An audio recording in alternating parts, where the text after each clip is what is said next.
Good morning and welcome back to day 2 of the Q4i workshop. I know we had a great day yesterday, very full day. Heard some great talks from the likes of Jerry Chow, Dr. Peterson, Professor Kim, our industry perspectives, Professor Wild. At the end of the day, it was just an outstanding talk with great engagement from the audience. See a few housekeeping items. First off, please make sure everyone's wearing their badge throughout the day. That'll just ensure proper access throughout the building and make sure folks are where they're supposed to be, and we keep track of all that. Definitely want to continue to thank NYSTEC and the GI staff for a wonderful event that they're putting on for us, and especially Cappuccino's for that great dinner last night. Hopefully everyone enjoyed it and got a taste of some Utica, Rome, Mohawk Valley cuisine last night. So full day again today. We're going to start it out with Assemblywoman Mary Ann Buttonshaw. As you all know and you heard yesterday, obviously Innovare and what we're doing here in the Mohawk Valley is all about partnerships and collaborations, and you saw so much great support from our local elected officials yesterday, as well as our federal representative and Congresswoman Tenney. So Innovare community base, definitely just a real great opportunity for us today. Ms. Buttonshaw has been a strong supporter of it. She has been a career-long educator, huge supporter of STEM. When I think of her, I think of all the great work she and her team have done in promoting education. She's a lifelong educator, has great history in higher education. And with that, please welcome our Assemblywoman from the 119th District, Ms. Mary Ann Buttonshaw. Thank you so much. Welcome to the Mohawk Valley. I know my colleagues have sincerely told you this, but we really appreciate you coming here. We hope that everything that you expected is here. And if there is anything you need, Mike will take care of it. So please don't hesitate. With sincere thanks. There's 150 of us in the Assembly, and without a doubt, we are so glad that you are here. I know that I met some folks from Brooklyn, so there is not only worldwide, but we see some folks from the state of New York, and we appreciate it. As Mike stated, I come from the world of academics, which many of you do, and clearly this is so important.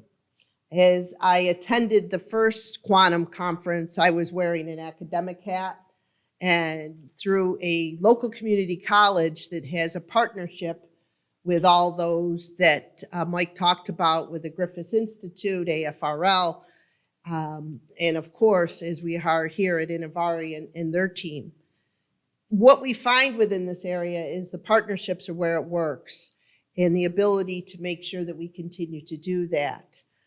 Colonel Lawrence, that the Quantum Lab is recognized for, was the individual that, as we look at the various conferences, he started it off with the invite of so many of you. So we cannot thank you enough. I can say that I started out within the classroom and then finished in administration. And as a dean, I had the opportunity to provide insight over many STEM programs. The difficulty is my doctorate is in organizational leadership. So many of my faculty could talk in so many different arenas in regards to the word quantum and how much it does for us. And I let them do anything they wanted. And it was wonderful because clearly what you are doing with the challenges that we face within our world today is so important. So I thank you. I do have one challenge for you. Unfortunately, as an educator, I have homework with any presentation. And I think the most important aspect is if you would take the knowledge that you have, the expertise and the experience, and share it with a young individual. Because we need to make sure that those young minds, and no one is too young to hear clearly when you go and define quantum, yeah, it gets a little intense, but at the same token, the ability to bring it to the level of that young individual to stimulate that excitement within this area. Because as I see as a legislator, it is so important. And as an educator and a lifelong learner, as Mike said, I find that that is so important, that we continue to invite our young individuals. I think of a time that I put on a career fair and got dragged into the president's office, which happened quite a bit. And he says, "What are fourth graders doing at a career fair?" I said, "Because the kindergarten class wasn't available." Because we have to do this. So again, I challenge you. I thank you for all you're doing, but we must continue to stimulate our young individuals in these great areas so they identify and become a part of this. So that's what I'm looking for and asking for you. You'll see some local folks that are here from AFRL. Please engage with them, have those conversations, because anyone that has spent the last few days here, and we made sure the weather was perfect for you. So we would like you to come back. We'd like you to be a part of it. We'd like you to work with us. We're here to help you. You might have heard that New York has a few challenges, but I'm there to change them what challenges you're facing. And I sincerely mean that. I have many colleagues that understand what you do is so important. So we will work with you. We will continue to hope to grow. And your homework assignments are due in 4 months. So if you make sure you get them back to my office, how many young individuals that you spoke to. But don't forget, no one is too young to learn. And please go through and identify what quantum is to them. And I might have to be on that 4-year-old level, but I still appreciate and sincerely welcome you. And I think I'll see you again tomorrow at maybe a little bit more of a casual event. And enjoy our area. I know that if the county executive, did he speak yet? He spoke yesterday. Yeah, he loves that you're spending money here. So he just loves that sales tax. So thank you. Have a wonderful few days here. And please come back to the Mohawk Valley. Bye-bye.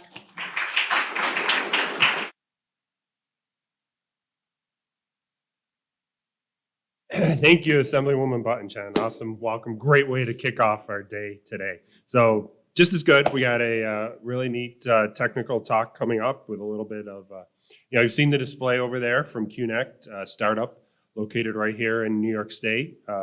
Has been yesterday we talked a little bit about our event a few years ago, which was the Quantum Tech Accelerator, where we funded actually 35 small businesses with phase 1 STTRs and in 18 phase 2 STTRs. QNect was one of those selectees.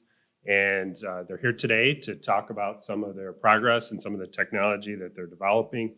I got a sneak peek yesterday, and we're talking about a demo that we're going to do jointly coming up in the next few weeks. So I think it's very exciting in terms of what they're doing. So they'll be speaking today about the hardware that they're developing in networking quantum devices. Their hopes are to transform the telecommunications infrastructure and turn that into scalable quantum networks. So here to discuss QNect's progress in the quantum repeaters, which of course, as we all know, includes memory sources as well as all that really tough infrastructure that goes along with it, is Dr. Mehdi Namazi. Mehdi? I'm usually very bad with these things, so I'm not sure. Nope. Oh, perfect. Good morning, everyone. I'm so happy to be here this morning. Yesterday, we had so many awesome talks, more tuned to quantum computing. So I'm very happy to start this day with a focus on quantum communication side of the house. And it's always fun when we put the least morning person to be the very first talk of the day. But I'm very happy to do so because there's so many awesome talks coming up today. So I'm just happy to do the first one and just sit back there, relax, and listen to everything and all the amazing other talks for the rest of the day. So for the time that I have, which probably goes all the way to 10, I'm very happy about that. I'm going to talk about the work we're doing, not that far from here, 4 or 5 hours drive south of here in Brooklyn, which is focused on the developing practical quantum repeaters. So the main question at QNect we're dealing with always is that, is it possible to bring quantum technologies and practicality together? Is it possible to have a system that works at true quantum level, single photon qubits, entangled photons, but you need this practicality of the devices that are very fragile, but now they're supposed to be able to integrate it into a very robust infrastructure, the telecom infrastructure. They need to go to every single fiber hub out there and work robustly for 5 to 10 years without needing to send infinite number of grad students to fiber hubs every day to fix things and optimize things and tune things. So that's one of the main things that we are always focused on.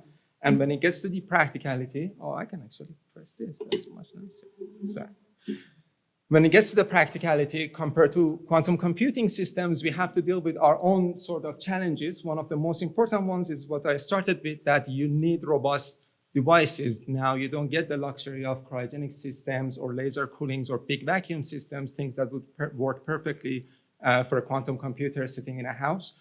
You want a device that can get integrated into rack mount systems, a device that can work for 5 to 10 years with minimum maintenances, especially if you're planning to put thousands and tens of thousands of those devices out there in the country or around the world. And even if you figure that out, even if you figure out how to bring your quantum performances up, but to still have something that is practical and robustness, you're still facing this problem that quantum network is all about interfacing quantum devices, especially the moment you go one step beyond QKD, when you're building a quantum repeater infrastructure that is supposed to be able to plug in any quantum device, sensors, quantum computers. And we all know in this room that it's really, really not trivial to connect quantum devices to each other, even when they're like literally made from the same atom or same ions or the same technologies. And it's important because it doesn't matter how awesome your individual quantum devices are, if the interface is not good and you're losing a lot of efficiency and coupling efficiency between your devices, very soon your network is not serving you much. Now, you do all those things, you still have to understand that just having entanglement sources and quantum memories or swapping stations is not enough.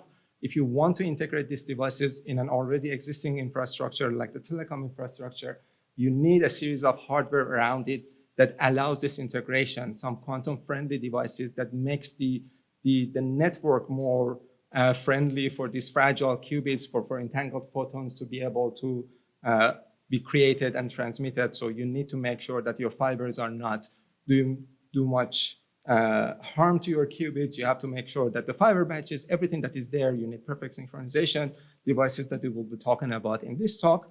And one thing that I won't talk about, but I'm pretty sure in the next one, Wojtek is gonna dive deep into this, is that after all of those, you also still need a lot of protocols and you need this massive level of hardware and software layer that creates this classical quantum infrastructure, because quantum networking is not about replacing digital, it's all about complementing the digital internet and the digital infrastructure. So you have something much more comprehensive than what digital can do for you. Now, this is basically what we want to build. It looks very, very simple, like when you look at it as a bunch of boxes, but this is literally something I jump up every night with nightmares, like I see this every night of my life.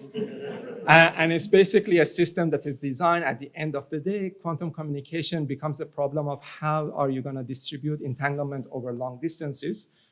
So this is the core quantum layer of a quantum repeater. There are many, many different approaches and architects on how a quantum repeater could look like, but one of the very common ones are made out of entanglement sources, the infinity signs over there that are generating your entangled photons. There are a bunch of quantum memories, the atoms that are responsible to preserving one of these photons while the other one travels in a long distance fiber, and in the middling station, each time the photons meet, you do a quantum swapping process in order to swap your entanglement, and you can do this process sequentially to be able to swap entanglement and distribute entanglement node after node to longer and longer distances. What we built has some, or trying to build, has some key advantages. One of the most important things that we do is that all of our core devices, including our quantum devices, are all at room temperature, actual room temperature. The atoms that are generating the photons and are storing and synchronizing the photons are all operating at room temperature. Well, Arizona room temperature, definitely not room temperature, around like 40, 50 Celsius degrees. And which gives us this ability to think about the scalability, this ability to think about putting these devices in a box that can sit in a rack mounted And in fact, we have a bunch of these devices here. If you haven't seen them so far, you will see, and I'll talk about all the devices that we have here today. We do want to be able to use quantum memories for synchronization of these networks. And in order to do so, you do need very long-lived quantum systems. You need to be able to preserve your entanglement for hundreds of microseconds, if not milliseconds, if you want to have a long-distance network. So we don't necessarily have the luxury of building something that already works at telecom. We want to use the ground state of atoms that gives us these long-lived states to store polarization qubits or photons in general. But our system doesn't need any frequency conversion or anything. That's it, because we go around that problem by the entanglement sources that I will be talking about. Most importantly, we are really hoping and investing on having optimal interfaces between these devices, the source and the memory. This is a big topic right now, like papers coming out on Nature Physics every day, every other day about interfacing different quantum memories and entanglement sources. It's a very hard challenge, but we use the same rubidium atoms for both systems that allows us to have much more compatible input-output connectivity between these devices.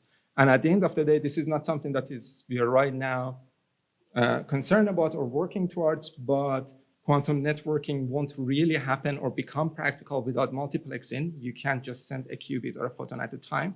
And so it's important to at least have in mind that you have a technology that can be multiplex eventually. And using vapor cells and quantum memories for entanglement sources gives you different degrees of freedom to do multiplexing, spatially or temporally, which hopefully become a big advantage in the years to come. Now, that was just the quantum layer, but I will talk about this also in the second part of the talk about the other optoelectrical hardwares that we're building for very perfect time synchronization of the networks and for compensating the polarization and stabilizing the lasers all across the quantum networks that we're building, which we call them the quantum enabling hardware. Now, I want to just talk a little bit more about how these quantum repeaters work, so you see why the pair of quantum entanglement sources and memories matter in these cases. And usually this is basically what I was showing before with the entanglement sources and the quantum memories. And what we do is that if you just look at half of this, one of these nodes of the quantum repeaters, every time that our entanglement sources generate a pair of photons, one immediately gets stored in a quantum memory that is sitting right next to it, while the other one travels in a long distance fibers to a middling station where entanglement swapping is happening. If your entanglement swapping happens successfully for your telecom photons, your other two photons that are now stored in your quantum memories are entangled, hence your quantum memories are entangled to each other, that they've never been like talking to each other. That's the whole point of Bell state swapping. And if you do the same process on the other node, now you have 4 quantum memories that each of them are entangled to each other. So in the middling station, if you do a swapping station, and if that one is also successful, now you manage to entangle the further away quantum memories. And you can daisy chain this process to keep entangling memories that are further and further away from each other. And the role of quantum memory here is to synchronize between these elementary nodes. The quantum memory is here that if the right node successfully swaps, but the left one fails, you don't need to repeat everything. You preserve the swapping entangled in the quantum memories in the right node, and you just repeat the next one. And it comes into play very rapidly with your rate. If you have more than 1, 2, 3, if you have 10 nodes, 100 nodes, it really matters. You can't just put it on the lock that all of these successful swapping processes happens, because there are a lot of indeterministic things from entanglement generations to fiber loss to swapping and the memory itself. So you need to make sure that you have this element sitting there that does the synchronization for you. And this is a very, very rudimentary simulation of what rates looks like in a quantum repeater. So please don't get too deep into it, because the assumptions here are very, very basic. It's a very complicated things how to optimize transmission in a quantum repeater. And we made a lot of assumptions here, but the only things that matters here, and I want to just point out, is that non-trivially, you always get much better transmissions compared to direct fiber transmission, which will be the yellow line here in the one on the left side, because of these synchronizations and because of the distribution process that you're using. And it really doesn't matter. You don't need to wait for perfect quantum repeaters. You don't need to wait for a quantum memory that is 100% efficiency or a deterministic entanglement source. You can start getting advantages. The good thing is that the fiber loss goes crazy very fast. So eventually at some point you always win. but you don't also need a perfect system for these devices to work. You can always start and while working on the engineering and make things much better. So I'm going to talk a little bit about the quantum memory and the entanglement source first before diving into the auxiliary devices and the quantum enabling hardware. When it gets to the quantum memory, same as quantum computing or any other technologies, there is no shortage of methods scientists came up with to how to develop a quantum memory, literally from a single atom trapped in a cavity QED system, all the way to different crystals and defects in diamonds and rare earth crystals. You just name it, honestly, there is no shortage.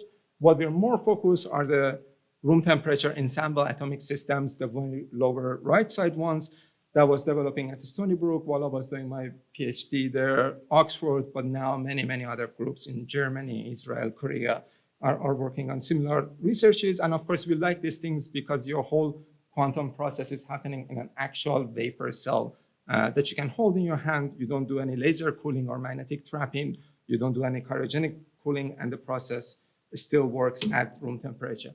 And the systems that we have is based on these commonly used 3-level systems. We do specifically use EIT, electromagnetically induced transparency, but at the end of the day, the physics in all of them are very similar. These are very strong light-matter interactions that allows you to use a 3-level system like this, and you're controlling your system with a strong laser, which I'm calling it the omega over there, and your photons are E. And as long as you make sure the wavelengths are correct, as long as you make sure that your photons are exactly at the right resonance for your atoms, you can control the process of mapping your photonic state on a collective excitations, spin excitation of these atoms. By that, I mean, the photon doesn't really get absorbed between the B to A transition because that's very short-lived. You can map the photon on a B to C transition that are the ground state of, in our case, rubidium atoms that are very, very long-lived states. So at least on theory, you don't have any problem with the coherence time, and the coherence time usually becomes a matter of the practical implementation of this method in your systems.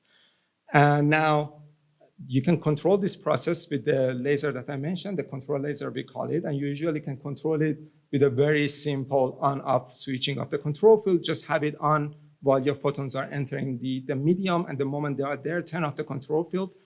You will have the photon preserved in these excitation states for as long as the coherence time allows, or you need to, and then you can on demand retrieve your photons out.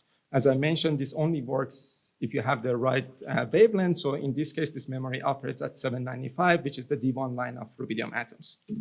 Now, you can do this at room temperature. You can do this with cold atoms. We had a talk here yesterday using MOD systems. EIT doesn't really care what temperature you are whatsoever, but your challenges at room temperatures are mainly focused on the noise, because when you're at room temperature, because of all the broadenings and how crazy all these atoms are moving around, you're forced to exactly co-propagate your laser, your control laser, with your photons, which means at the end, every time you have one good photons, now you have to deal with 10 to the power of 12 to 14 noise photons that you have to be able to get rid of, beside all the atomic processes that create noise also. And then the other thing is the coherence time. When you excite a region in an ensemble of atoms, over time, the atoms starts leaving that region, whether it's because of the dimension of the cells, whether it's because of their Brownian motions, or if it is in a buffered cell because of their diffusion motion or magnetic field. So you start losing the atoms that were preserving your state, and that limits your coherence time.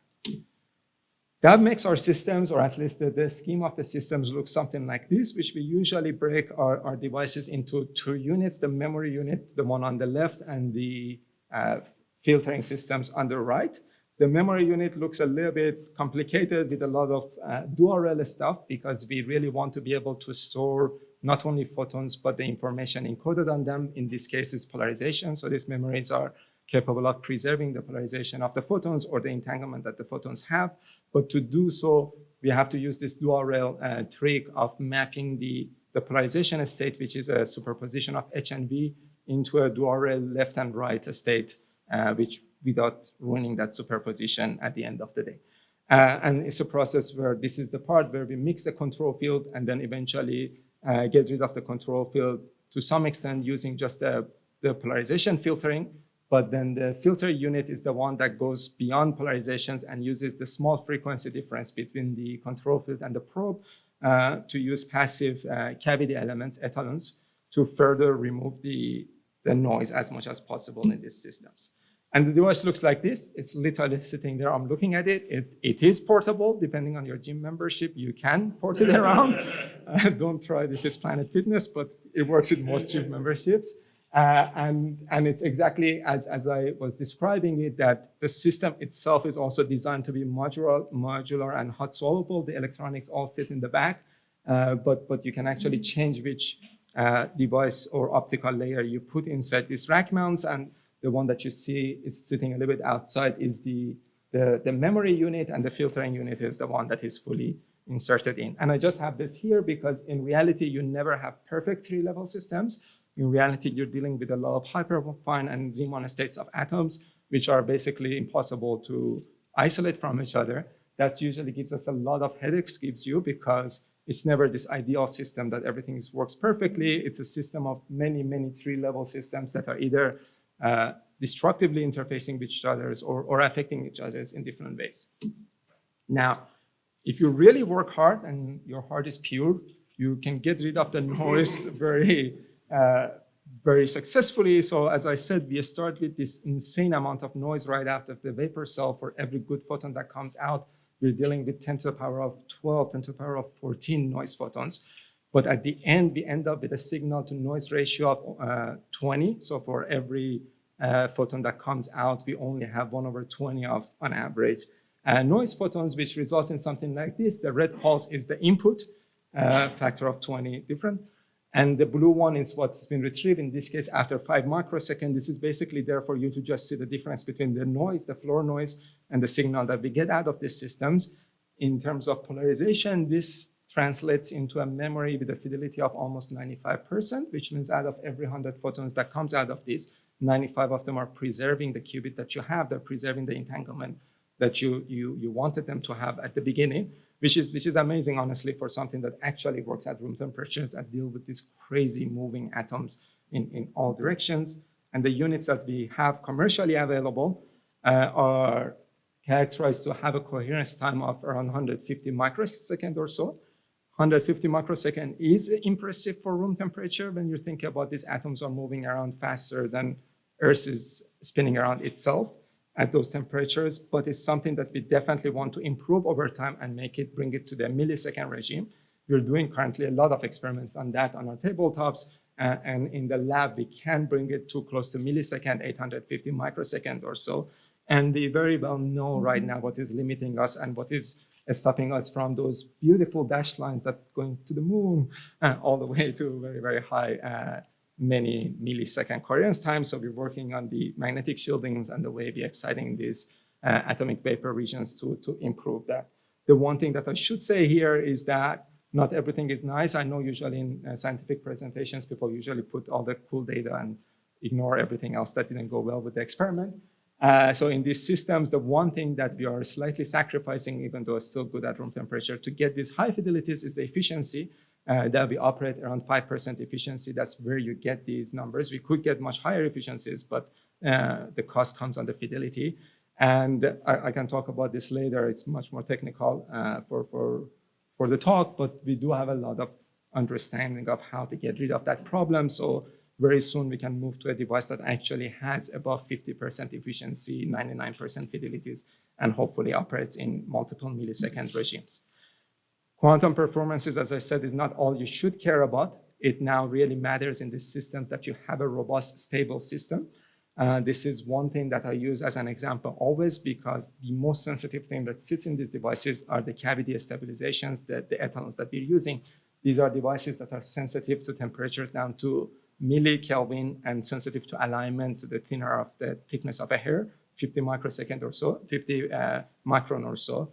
And it was a huge nightmare for me. Like, I cannot emphasize enough that what portion, maybe 25% of my entire PhD time, 6 years, was spent on like retuning these cavities back on the temperature they should be, because literally every 15 minutes we had to stop the experiments and tweak things back.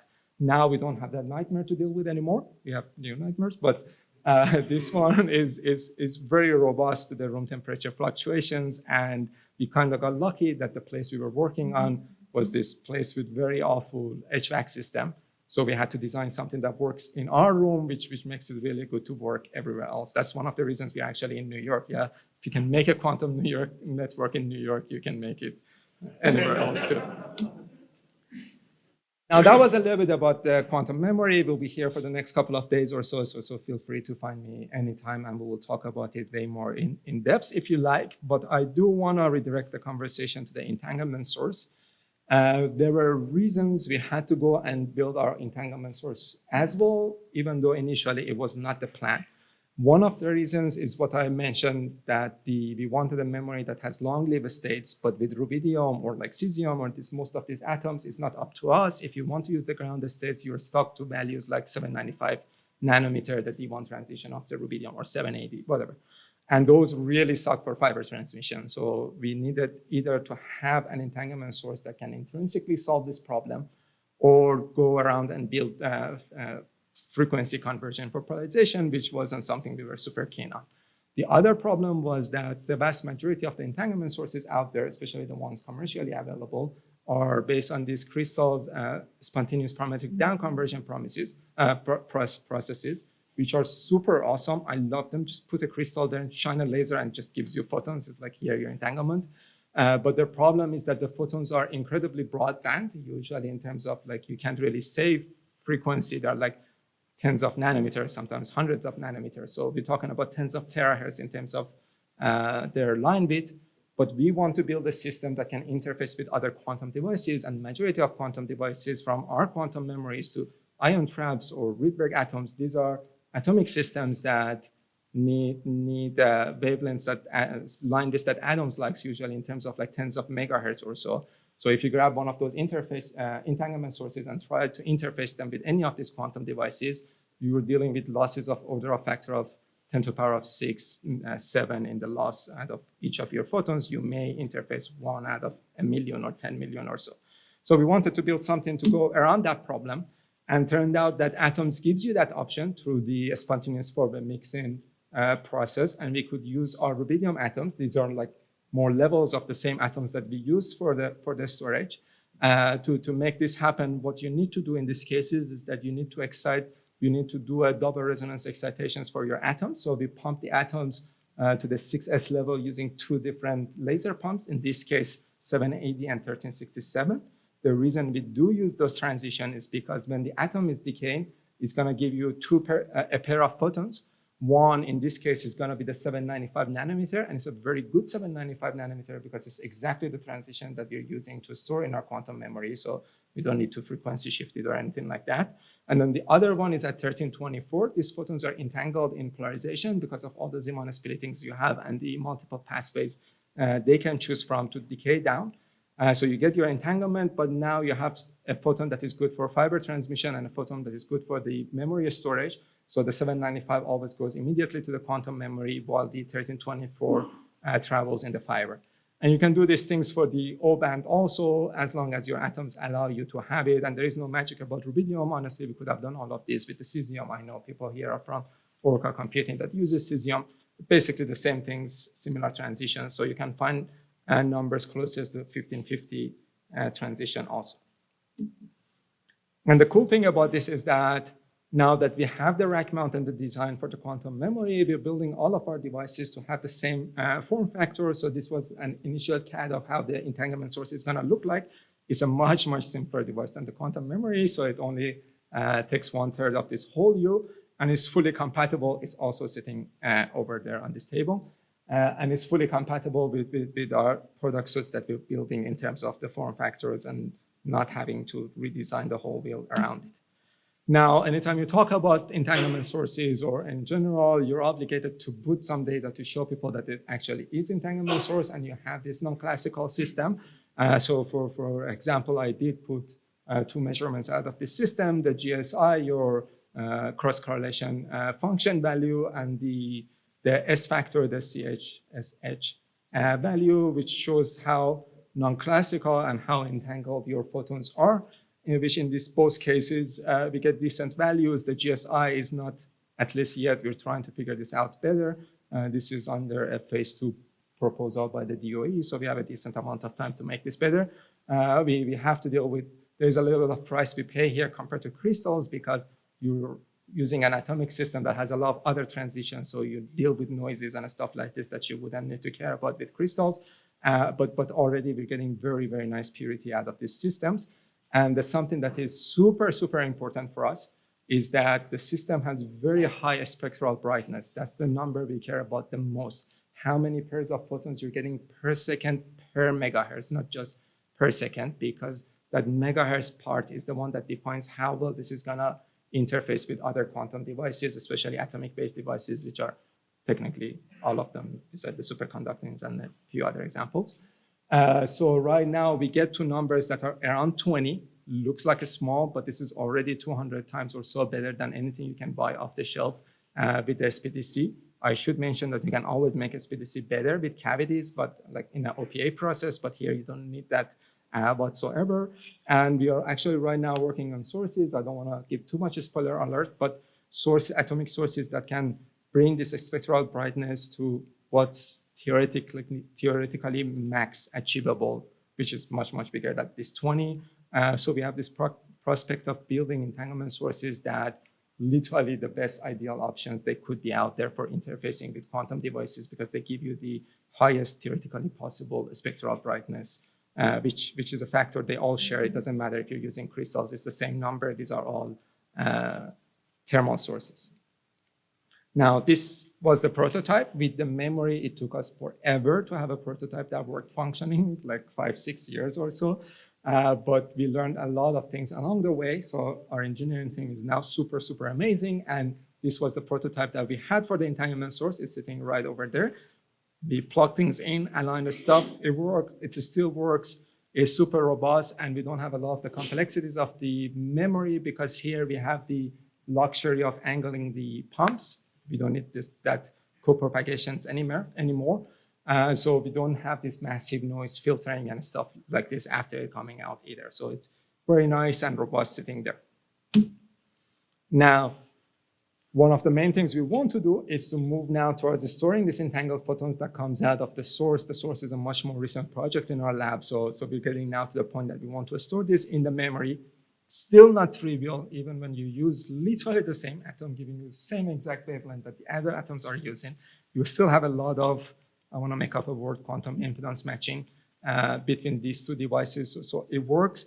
But the good thing both about the memory and the source is that they give you a lot of flexibility in terms of the line width, input-output changes. Like with the source that we have, you can adjust this line width in the ranges of like 20 to a few hundred megahertz, and even you can operate it in regimes that gives you tens of gigahertz plus line with photons if you only care about QKD.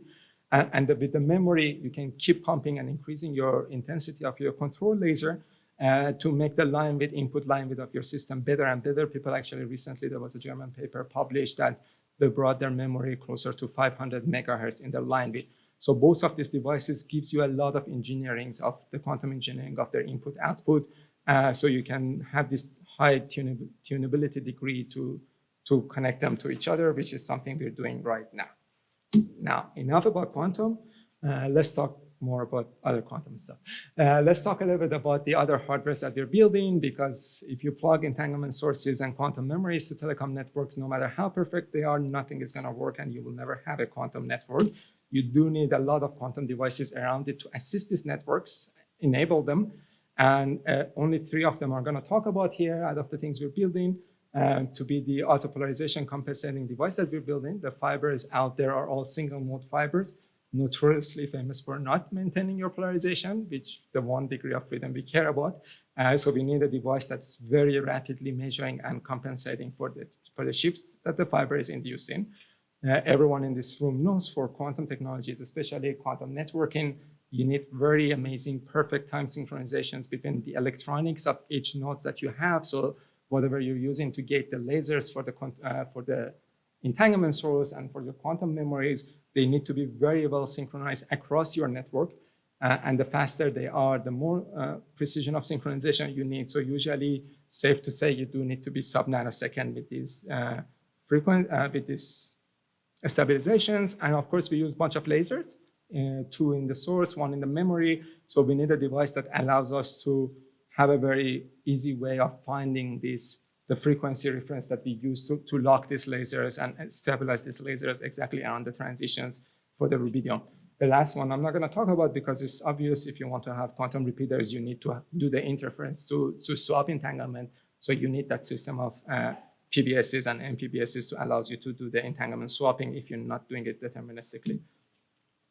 Now, I want to talk a little bit more about the autopolarization compensator. It's amazing for us to be here, and this is the first time we're actually presenting the data out of it. It very recently came to the maturity level that now the data looks super awesome, and it was sponsored by here and by AFRL. So it's super, super awesome for us to be able to have this device here and showcase it very soon with the networks that are in this region, fibers in this region. It's a pair of device compared to everything else. You need one at the beginning of your fiber, one at the end. So you basically need one of these in each of the fiber hubs. One's job is just an injector. It just sends you a sequence of pulses that you know already what polarization they are, and you use those as references, H, V, R, L, anything that your protocol needs. And the other one is the compensator, is the one that we brought it here. And if you look at inside the compensator, which is, you can actually see what's going on inside, it's basically made out of 2 main sections. There's a very fast polarimeter out there. We used to originally use the ones that Thor Lab sells, the ones that there is a rotator that turns a wave meter, so a wave plate to give you the stroke vectors. Those are super slow. We wanted something that is in kilohertz regime, tens of kilohertz regimes in terms of how rapidly can measure it. So the polarimeter that we developed does that. Comes together with an electrostatic, electroelastic, a little bit different than an EOM, and EEO that does this. It gives you the retardation degrees that you need to be able to compensate for any polarization drift that you have in your network and bring it back to the original polarization that the injector had. Here's a little bit of data. These data are very, very fresh. So we are still using our made simulated testbed in the lab. So it's a 50-kilometer fiber. That mile here, he passed the fibers through basically hell. They go through heaters and everything that you can think about, like through our machine shop and everywhere. So we can simulate a noise level as noisy as what you would expect in Long Island Express or New York. And usually, like we can, nowadays, a lot of people are characterizing metropolitan fibers and like actual buried fibers. So we can simulate a noise level that is very similar to those. And this is like what will happen if you have an input output of that 50-kilometer fiber, long fiber, and you just let your polarization states drift down. Obviously, after some seconds, your fidelity, how identical your polarization at the end is compared to the input, goes down quite rapidly. If you kick in our device and tell it that, hey, I want to maintain this polarization, in this case, for example, in 94% or better in terms of fidelity of what comes out, it's continuously measuring, and every time that it sees that the polarization is dropping, it kicks in for very, very brief moment. It brings everything back and then let the system continue. So right now, for arbitrary state compensation, we can manage to get a fidelity of 98% or better with very, very low network downtime, very high network uptime of better than 97%. This happened, as I said, through continuous monitoring. So we're still working on protocols of temporarily separating them with the qubits, but it shouldn't change that much. And this is a very important number for us because there's always these cons and pros when it gets to timing qubits and polarization qubits. Polarization qubits they have a lot of advantages because they're very easy to manipulate, they're very easy to generate, and they're the natural state of the atom. So they're also very compatible when you interface them with other quantum devices, but they really suck when you want to transport them in the fibers. They drift, they're very fragile states. So this is now something that allows us to solve that issue that the polarizations have while we're able to use its advantages. We can also tune this to help with timing qubits.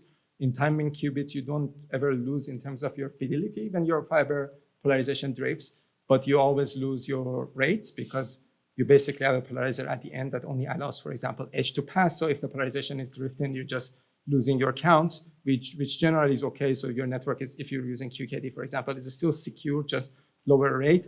But we're also trying to optimize this system to actually gives you a lot of advantages with time being qubits too in terms of your rate. So you can manage to always have high fidelity, which in this case is going to translate to high rate with very, very minimum network downtime. And numbers get much better here because here we don't care about all polarization. So we don't care about the whole Poincare sphere being in the right place. We just, for example, care about edge always comes out edge.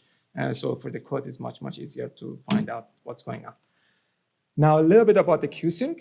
It's a lot of electronics that I don't understand. So if you have questions about this, feel free to ask Mael after the talk. But it's basically the one that's is orchestrating all the electronics and all the synchronizations across our network, which is a series of 16 channels of pulse generations up to 200 megahertz and the set sampling that you need for the TDC to do entanglement swapping.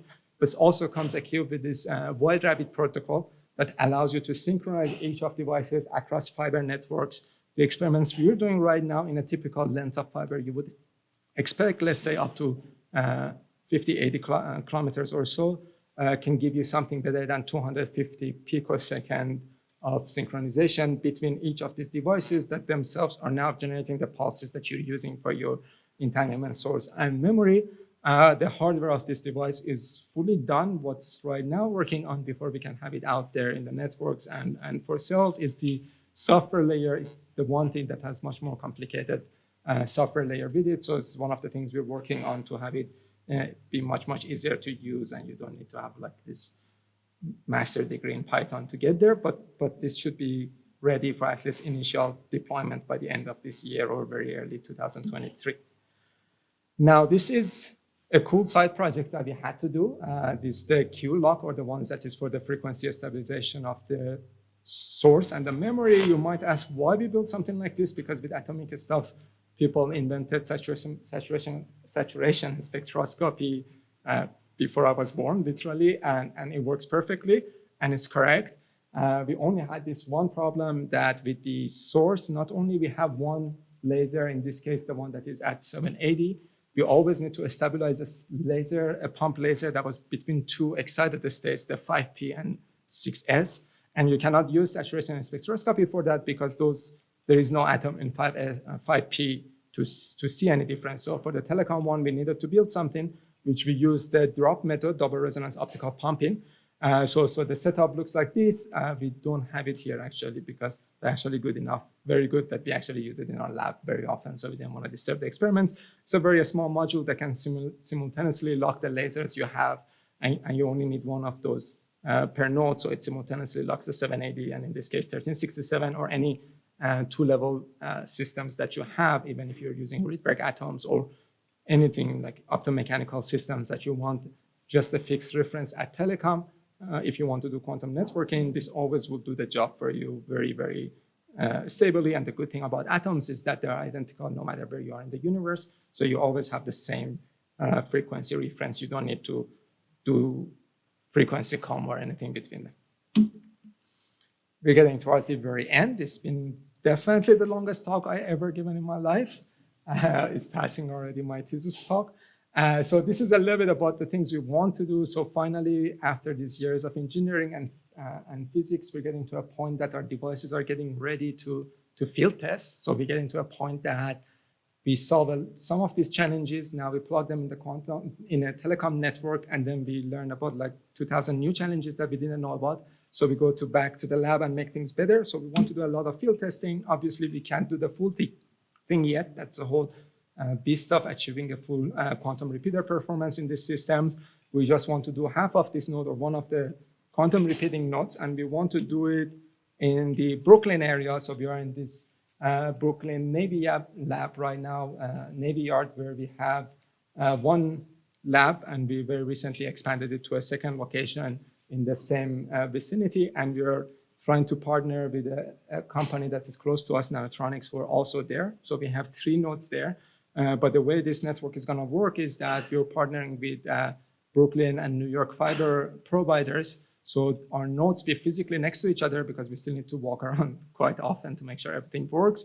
But the actual networks are long because the fibers between these are not short. They actually go through Brooklyn back or like eventually Long Island back. So we can customize what is the network topology as we get better, we can make the fibers longer and longer in between them, while for now, make sure that the nodes are next to each other. So in terms of practicality, we don't need to keep commuting or have different people in different nodes all the time.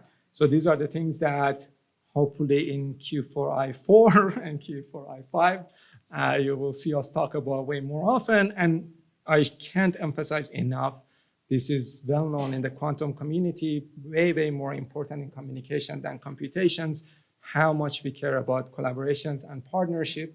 These technologies, none of them are going to be the ultimate solutions. Everyone is developing amazing things that eventually we need to bring everything together to have these networks to a level that they become like true meaning of practical, something that you're not only distributing entanglement, but you're distributing with a rate that like in your lifetime, you actually can transmit a code. So we are always and super open, especially now that we have some hardware, to partner with different fiber beds, to partner with different, we're actually gonna do a lot of things here with the fiber networks there that are available here. So we'll be able to plug our devices in different networks, so the data that we get and the feedback we get allows us to make things much better, while as much as we can help everyone else to improve their networks and to research further as well. So if you have any cool idea of what to do with our devices, and if you have a network or experiments that we can do together, believe me, we'll be more than happy to work with you. This is a little bit of our team. The photo is slightly old, but the names are all recent. Like any other quantum company, we still need a decent team of scientists, followed with a very experienced team of engineers and software developers. And of course, nothing will happen if you don't have the management team in the house. We would all starve to death and not have a company. So yeah, and now we're getting to a point that we're actually expanding our team. So if you have any students or graduating yourself, if you want to work as a scientist, engineer, or basically anything in our company, we probably have an opening for you. And that's basically it. Thank you all for listening. And these are thank you of the people responsible.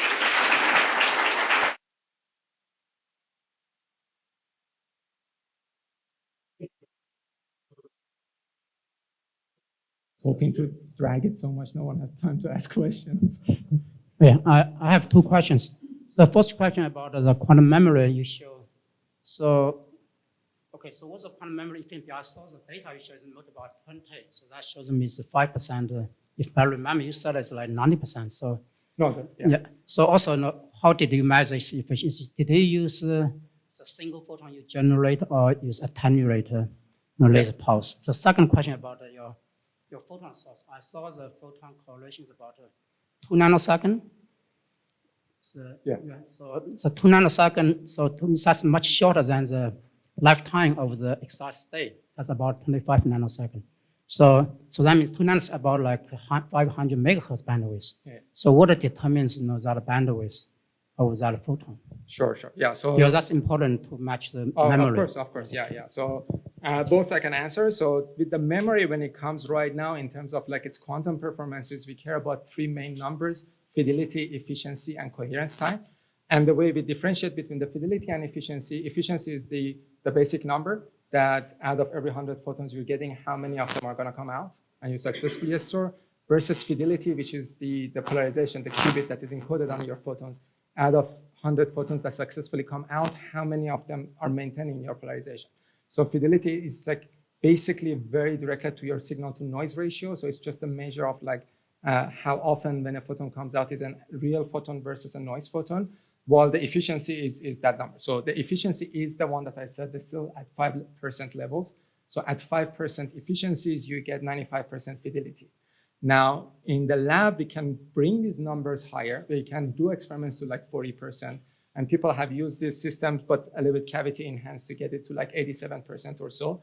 The problem we have right now is that in order to have these high fidelities, we need to make sure we're not generating any further mixing noise in our system, because that's not filterable. We're sending perpendicular sigma light polarization, which gives us a big headache. Because these systems are not really isolated, the three-level systems, that's not just us, like basically any atom systems. There are a lot of interferences between the different EIT levels and the hyperfine levels, and those interferences happens to be destructive for opposite sigma polarization light. So we always actually, they keep destroying each other. That's why the efficiency comes low, but your noise also drops a lot because now you're not dealing with your forward mixing. We do have a very interesting solution around this, so we can always use pi polarizations or similar same polarizations. So if you use sigma plus polarizations, we still don't have the issue with the forward mixing, but now we have the issue that we cannot use polarization filtering anymore. So we are going around that with atomic filtering systems right now, so at least bring these numbers closer to 50%. But yeah, so that's how we differentiate between efficiency and noise. Now with the source, the numbers are not actually, it's closer to like 6-7 megahertz right now. And the one that I put there at the GSI, I actually don't remember at what pump power or detunings we took it. So the plot itself is, so what matters is a little bit this guy. Let's go out. Yeah. So the one on the left, so if you're operating your source on resonance, so the photons that you're generating are exactly coming out on resonance. Your line width is basically limited by your atomic line widths and your Rabi frequencies of your pump. So you can actually adjust that line width. So these dots that you're seeing are experimental data that we have taken of the actual line width using the GSI measurements and actually like measuring the line width directly off the photons. So we can bring it down to 20 megahertz or so naturally. We don't really love to bring it that low, rather keep it around 40 or so, because at some point you're reducing your 780 pump power so much that your rate is dropping very rapidly. But we can tune that very, so yeah, it's possible. The data that I use there for the GSI, they usually have the same GSI because we run them at low powers anyway, but I don't remember the exact line width of that or under what pump power we took it. But we very reliably get photons out of it in the sub 100 megahertz 40 regimes. Most of the times now we operate it all the way around 40 megahertz. Thank you for the talk. I have a quick question. You showed in your simulations when even you have repeaters, your generation rate is still 10 to the negative 4 hertz, which is like 1 bit in 3 hours. So what is the target? What is your estimate to make practical network? What's the generation rate is needed? That's a very good question. So here's the thing about quantum networking. With QKD, you have an initial rate, and then all you do is just keep making the initial source faster and faster, so you get up to the levels that physically possible or theoretically possible. With entanglement distribution, you don't have that luxury anymore, because what's becoming your bottleneck very fast is the fact that you're sending 2 photons while these memories are storing. You have to wait for these 2 photons arrive, do your swapping, and then a signal comes back and say it was successful or not. So you're literally limited to the most unbreakable thing, the speed of light in a fiber and how long it takes for it to come back, which intrinsically make these networks slow in the rate, regardless of how perfect your devices are. It's impossible. That's why I was saying that for quantum networking, I know right now us and all of the groups are very focused on having working, functioning, high efficiency, high quantum performance devices, but multiplexing is the key. You can't go around it without multiplexing these systems. Couple of quick questions. Nice talk. So my understanding is that once you get that elementary link with that photon-based heralding, when you're doing swapping at your memory sites, you're using the same method locally. Is that correct? So you're generating photons from 2 co-located memories and doing the bell swap there to the The only difference is that it's 795. 795. So the related question, can you comment on what kind of quantum logic is possible on your memories? Because when it comes to, so let's say you do that, the bell swaps all simultaneously across the whole chain. When it comes to things like entanglement distillation, what can you do? Clifford logic, like what kind of quantum logic can you do on your memories? Yeah, that's a very good question. So there is a lot of debates in it. And if there are people who work with these systems, they might not like my answer. I personally believe very limited. I personally believe that AIT systems like this doesn't really give you the nonlinearities you need. So like Kerr nonlinearities would be like the bare minimum you need for these logic systems that wouldn't work. And people have done a lot of experiments in like photon-photon interactions in double EIT systems and stuff like this. But to me, those kind of interactions are not gonna be the types of gates you need to do deterministic entanglement swapping or purification. So one of the things that we do have a decent understanding of is that these quantum memories can be very useful for quantum networks, maybe like 90% of the nodes or so. But at some point, every other nodes, we call them more like the anchor nodes. You need other things. You need to put ion traps. You need to put a system that gives you those nonlinearities you need, and something that is long-lived also, so it with the anchor nodes. So those are not the things we're developing right now, and hopefully not the things we will ever develop. Hopefully other people do it and we work together. But yeah, at the end of the day, it takes you up to a point EIT, and that's about it. Yeah.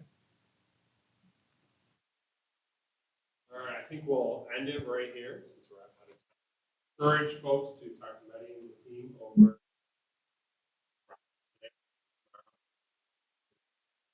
Thank you.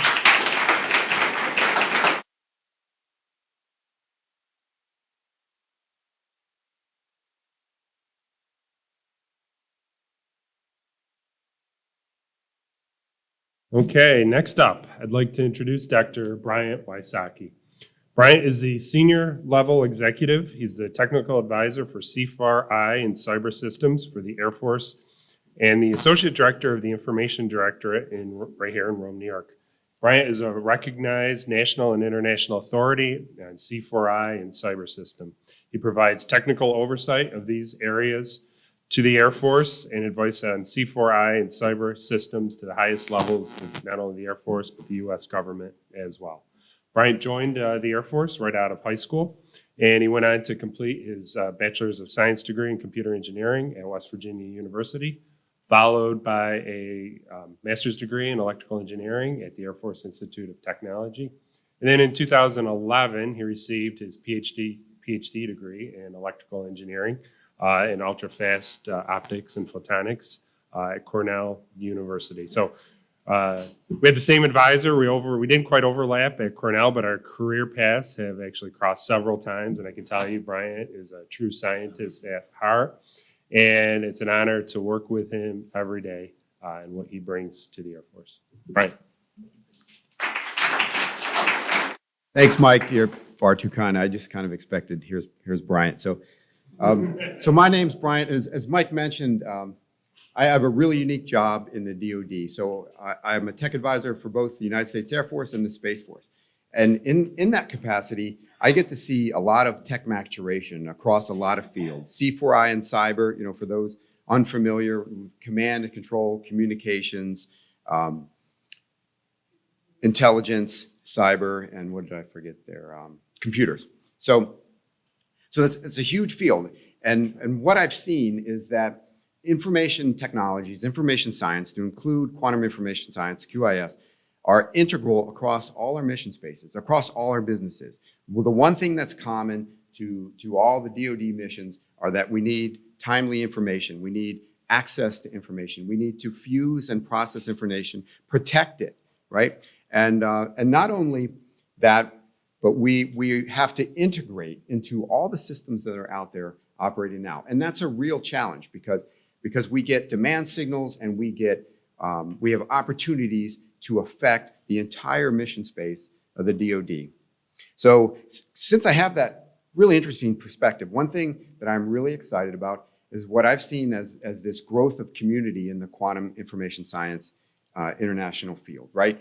And basically it comes down to quantum networking. Now, not that kind of quantum networking, but collaboration and partnerships to leverage the enormous amount of effort and advances that are taking place. So over the last 10 years, and that's kind of an arbitrary number, we've seen the global and individual security environments changing drastically. If you look at the US national defense strategy, we are in a time of transition. So the world is at an inflection point and the distribution of power is changing and individuals and small teams are having more power. So we're having competitions between nation states for critical resources and even down to companies and individuals, right? So how do we maximize and make the use of that? I think quantum information science has a huge potential to impact society positively across all of those avenues. And not only that, the pace that technology is advancing is nonlinear and exponential, and it continues to keep that pace. And what we're seeing now is that adoption of these technologies is also increasing in pace. So the days in the DoD where we would design systems and we would finish them and transition them and we'd be good for 10, 20 years, those days are gone. It's continuous deployment, continuous improvement.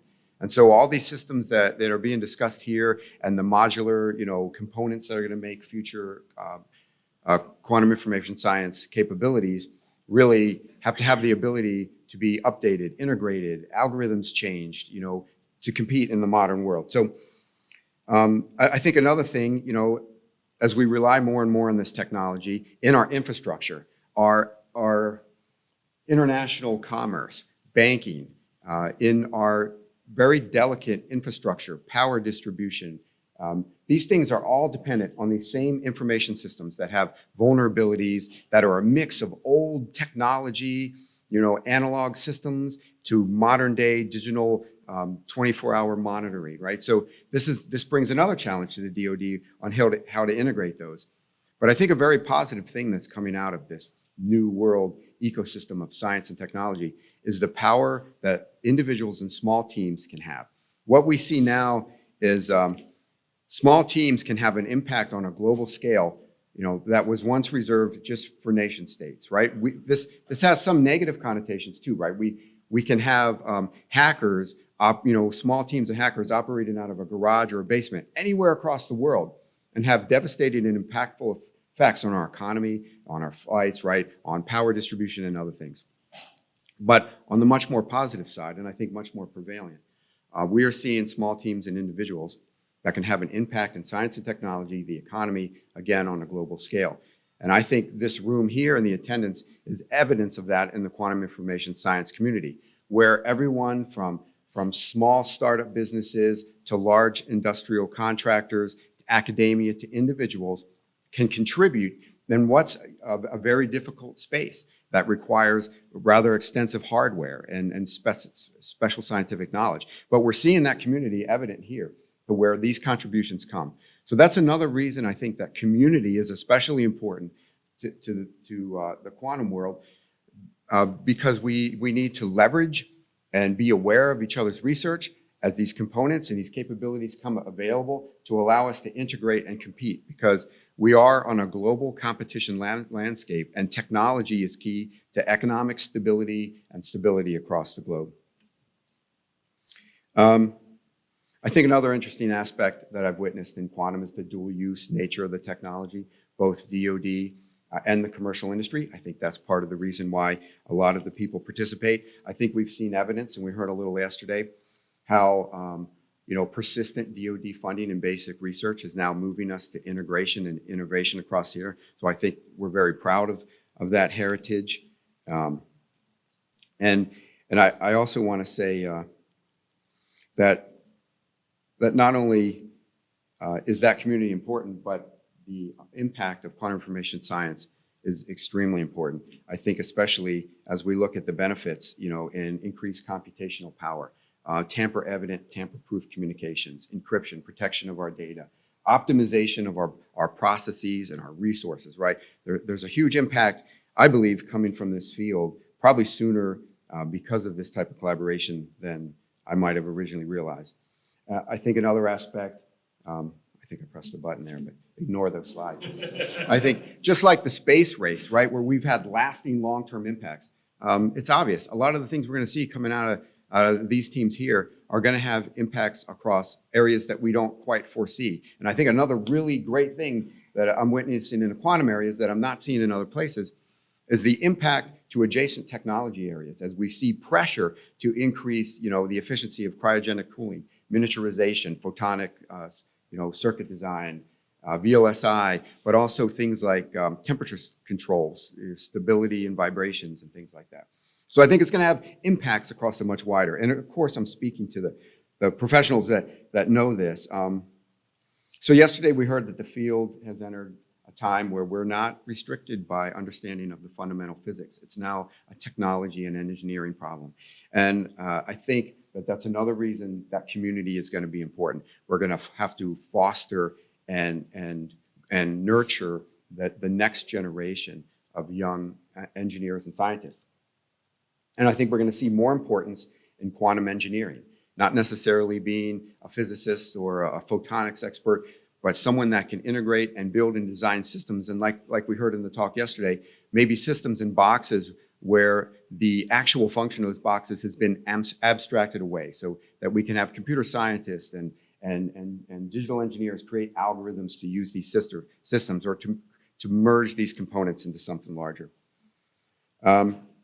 So that's really all I have to say. I think it's thrilling for me to even be a part. It's an honor to watch this take place. We're very honored for AFRL to host this here.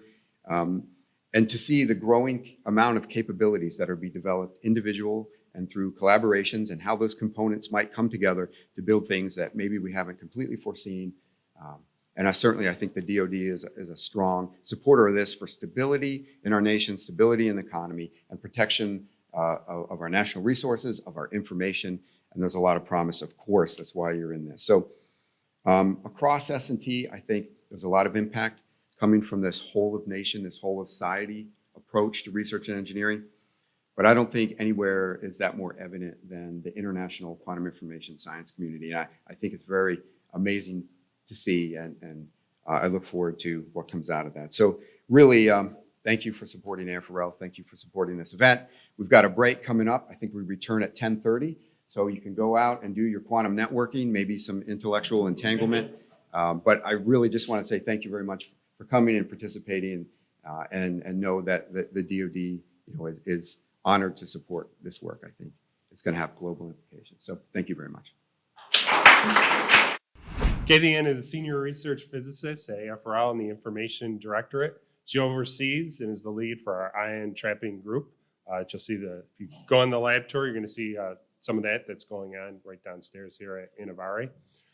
Prior to joining AFRL, Kathy Ann was at Booz Allen Hamilton and previously served as a CETA for IARPA. In terms of her education, she got a bachelor's degree in physics from the College of William and Mary, and a master's of science and PhD degree from the University of Michigan, where she served or worked under Professor Chris Monroe. She also did a postdoc at the University of Chicago. So it's an honor to work with Kathy Ann every day, and when we're out giving talks, I'm able to represent the great work that Kathy Ann and her team do. So we're going to hear personally from Kathy Ann. So, Kathy Ann.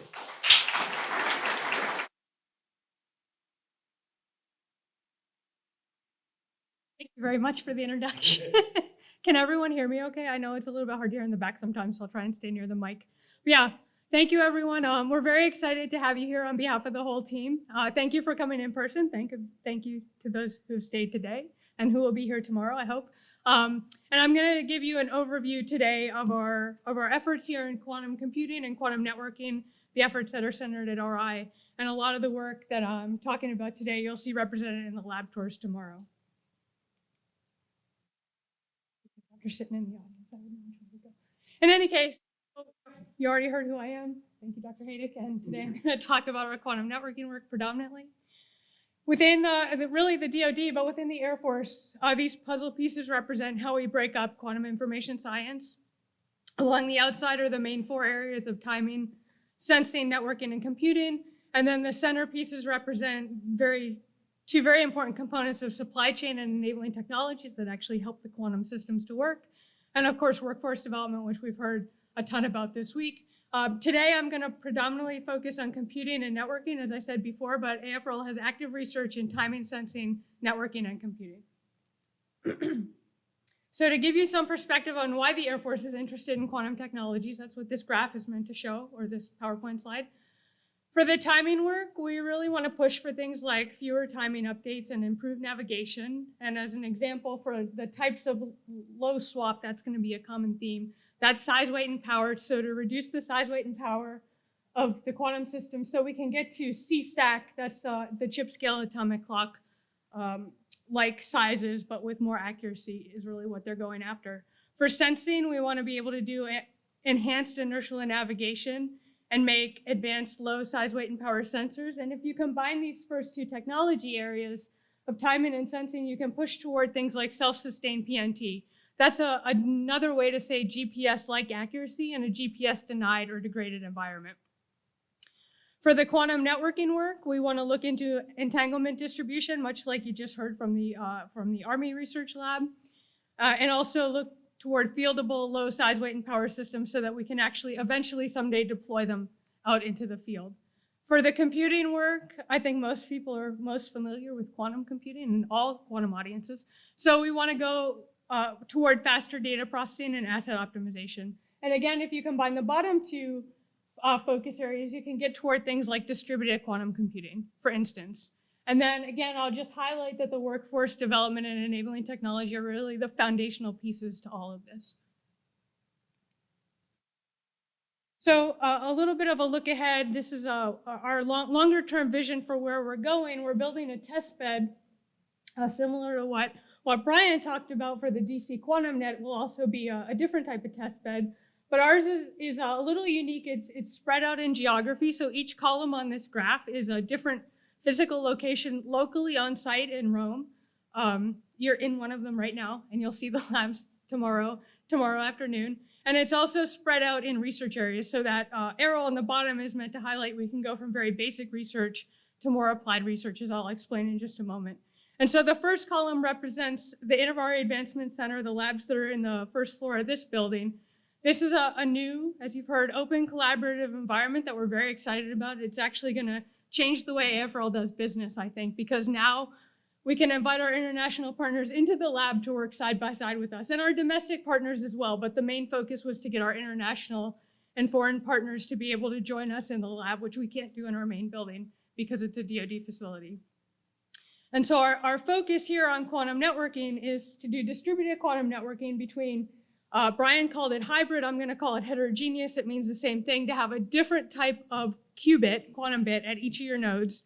And here we're focusing on trapped ions, quantum integrated photonic circuits, and superconducting qubits to be able to seamlessly connect those to distributed entanglement across the nodes.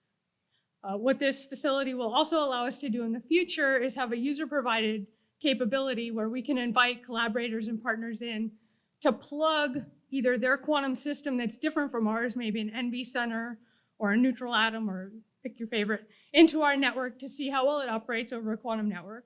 Or it could be a classical technology. So the classical technologies, as most know, need to work pristinely underneath the quantum system to make all the quantum networking protocols feasible. And so we also need to test those classical technologies embedded in a quantum network to see if we need to do things differently.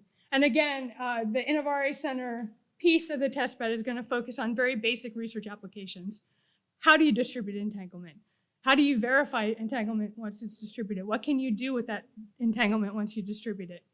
And then hopefully the most promising technologies will seed development into our in-house laboratories, which are just about a quarter mile away in our main building, where here the focus turns to more applied research to really make the interfaces more robust and truly reduce the size, weight, and power of these systems, so that eventually we can get to the third column that's on this chart, which is to get out into a real-world environment and test outside of a well-controlled laboratory that we're used to being in. And toward that effort, we are in the process of planning to put a quantum system up on an unmanned aerial system, likely either one of our integrated photonic systems or maybe the whole trapped ion chamber in the beginning. And so, in future workshops, we hope to be able to talk more about that. So I'll also mention that this network is not just meant to test entanglement distribution, but it's meant to test what you can do with entanglement distribution. So eventually, once we have the entanglement distributed, we want to do things like add atomic clocks or quantum sensors to see if there's benefit in adding those to a network and what benefit they give you and how they're able to operate. So just highlight again, you're in our Innovare Advancement Center right now. And we have visiting researcher and student opportunities. We're looking for collaborations on the quantum software layer, which I'll talk about in just a few moments. Our heterogeneous qubit interfaces that I just talked about, and I'll go into more detail in a few slides. And then also how to verify and validate these quantum networking components, be it either classical components or quantum components that you need to operate on the network. And so before I go into the network hardware, I want to talk about our quantum computing effort. Jerry Chow mentioned this in his talk. Yesterday, we are an IBM hub on the IBM Hub device. And what that means is we get access to their commercial devices Right now, the qubit numbers are up around 70 or so. And so we are building partnerships in collaboration with government, industry, and academic organizations. This slide's a little bit outdated. We have about 12 organizations on our hub right now. And we want to expand in the future to investigate also the quantum network software layer, because a lot of these quantum computing systems, the underlying hardware or qubits, are really very similar to the ones that we're going to be using in networking. And how you run the network will be very similar to how you run the computer, of course, with a much different application. So when we get to the point where we need to program our network, we'll be able to talk to our software team to learn about what they've learned programming these quantum computing devices. Now I'm going to switch gears into our hardware effort. I said before, we're trying to build heterogeneous quantum networks, so that's different types of qubits at each node, and that's what the picture on the bottom represents.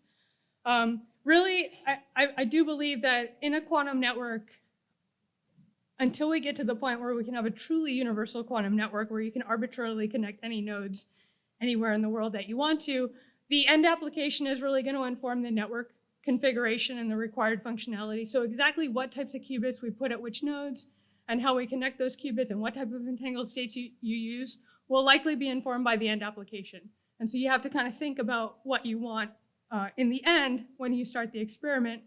And so we're really working on the building blocks of that, if you will, kind of the Legos that we can build up in whatever way we need to realize these quantum networks of the future.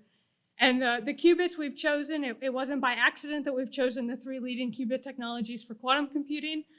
We want to leverage all the work that's been done in quantum computing and apply it to our networking needs. Because as I said, the underlying system is almost identical. So again, we have photons, ions, and superconducting qubits.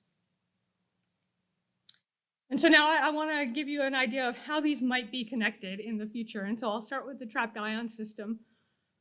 We are working toward getting barium-133 trapped. Right now we have barium-138, as you'll see in the labs tomorrow. Barium-133 is unique. It's radioactive, which makes it a little bit difficult. But the benefit of barium-133 is that most of the trapped ion systems work in the ultraviolet. And that makes it hard to do any of the interface works that I've spoken about or to do general networking beyond, a tabletop demonstration. But barium-133 operates in the visible. And the reason that we chose the radioactive isotope versus barium-138, which is not radioactive, is that barium-133, in addition to operating in the visible, has really good qubit levels. So the types of qubits you want for quantum memory, very similar to ytterbium, but now in this different element. And so this will make the interface work more straightforward. It greatly reduces the optical complexity, because if anyone here works with UV lasers, you know that they take up a lot of space. They're very expensive. Everything's custom in UV. Whereas in the visible, you can get a lot of components off the shelf naturally. So as I said, barium-133 gives you that nice qubit capability, so we can do all the necessary networking operations and importantly, all the information processing operations within the node. So you can distribute entanglement within a single node, but then you're also able to distribute entanglement beyond the nodes.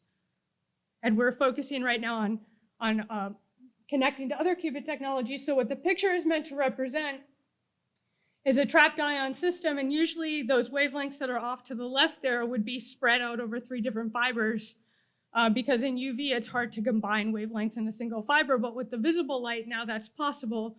And so ideally we could combine all of our input light in a single fiber, and then barium's also a little bit unique, and the photons you send in are different spectrally in frequency than the ones that come out. So you can filter, say, for 650 and 455, and then you could have an alignment-free ion trap, and all the light can go into one single fiber, and then everything comes out and you just collect it with a lens. Like this, the optical table, if you could envision it, might be laid out something like this. But if you look at this picture, it's reminiscent now of the integrated photonics that people have been talking about, and this is an integrated photonic chip from our lab that you'll see on the lab tour, led by Paul Olsen and Mike Fanto.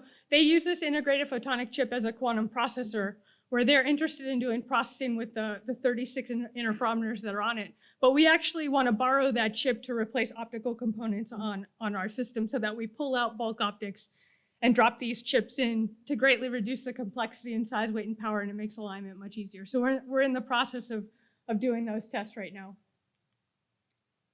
And so just to talk a little bit more about the integrated photonics.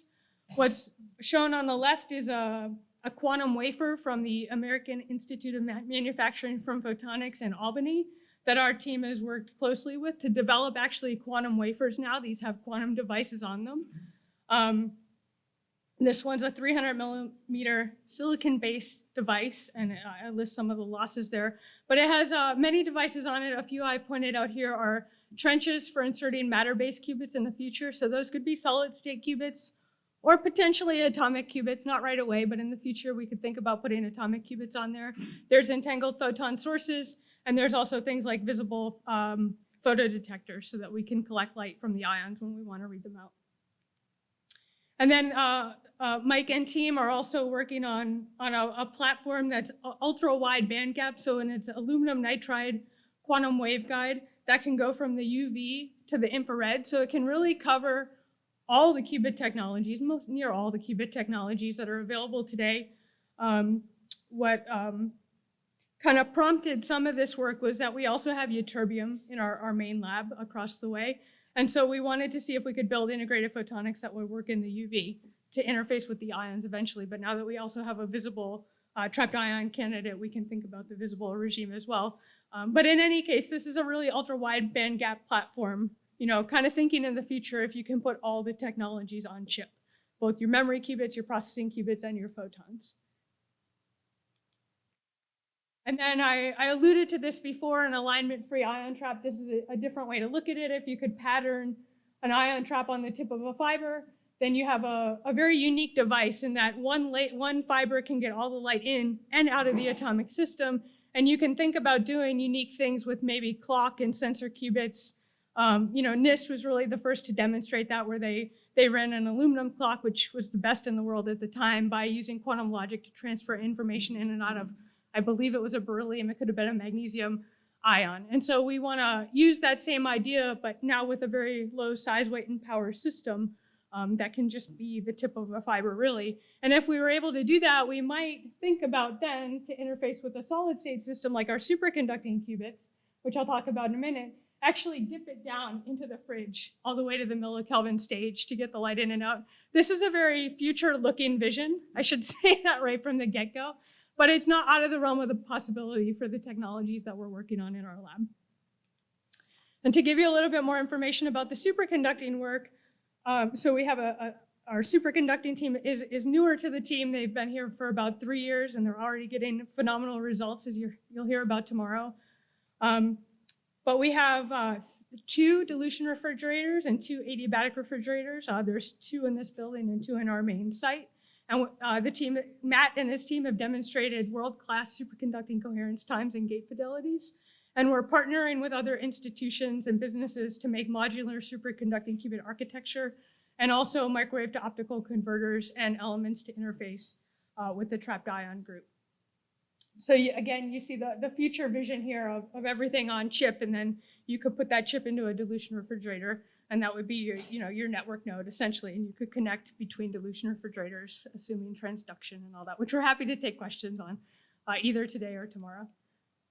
Yeah, so some of the near-term challenges we have toward this work are we want to interface ions with integrated photonics, which we've started. We want to interface photons with superconducting qubits, which we've also started. And then the much harder task in the long term is combining ions with superconducting qubits directly.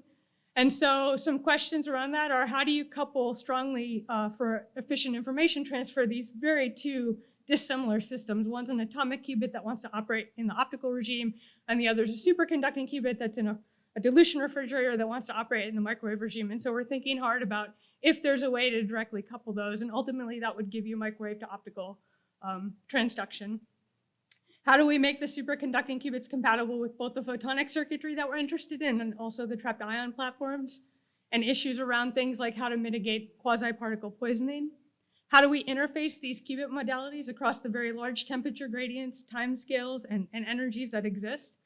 And then how to efficiently encode and decode the multi-partite quantum information that we want to have across our network between the nodes or modules themselves and the communication buses. And so for our potential collaboration areas that we're interested in partnering in are things like entanglement distribution and analysis. So much like Brian said in his talk, we're not so interested in QKD applications. We want to move beyond QKD to see what entanglement distribution can do and how it can benefit both the Air Force and the larger community. So we're looking for applications and use cases, how to verify and validate entanglement distribution across networks, and how to develop modular architectures, and also how to develop the protocols that will go along with those architectures. For the software layer, we would really like to start looking into the networking layer on the software side. I think the talk later today may include a little bit that from Delft. They're really spearheading that effort worldwide. So we're interested in that as well. And then the interface development is much of what I focus on, so I won't repeat it here, but how do you connect these very different systems together? And so we have visiting researcher and student opportunities. And so if you want to hear more, come find someone on our team and we're happy to talk to you. This includes now our international partners. So please come find us. And thank you very much. A little bit about the networking topologies you're considering, buses, rings, star couplers. Or... Sure. In the beginning, we would like to connect 3 nodes in whatever topology we can. To demonstrate the capability. So state of the art, for people that aren't familiar, state of the art you're going to hear about later today, it's the Delft experiment where they connected 3 network nodes, and that's the first and so far only demonstration that I know about that's done quantum networking. So. Any other questions? Yes, sir. So looking at quasi-particle poisoning, Yep. as these dimensions get smaller and smaller, how important does that become? So I'm going to phone a friend and let Dr. Matt LaHaye, who's in the back of the room, answer that. As dimensions becoming smaller, you're referring to specifically the compactness of the devices? Yeah, a lot of if we're going to be integrating these with photonic circuits, as those photonic circuits get much closer to the superconducting circuitry, it is going to be a problem just from even small amounts of scattered light that's coming in from edge coupled fibers, for example. So we're looking at things like can we use multi-chip sort of designs where we have superconducting circuitry, or at least the superconducting circuitry that's relevant for processing, that you need high coherence times on one chip, and then the photonic circuitry on another chip, and you have an interface in between to try to mitigate reduce the amount of light that couples through. So I guess that's a long way of saying it is a serious problem as we're trying to couple these much more strongly, but something we're looking at. So. Yes.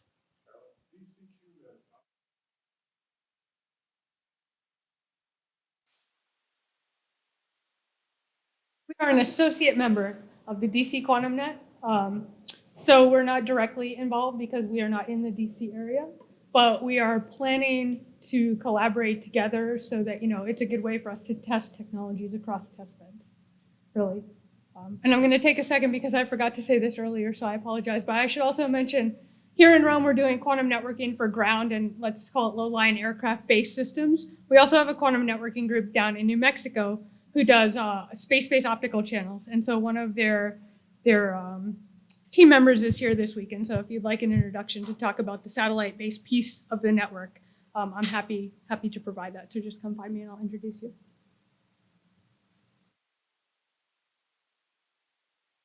Any other questions? Yeah.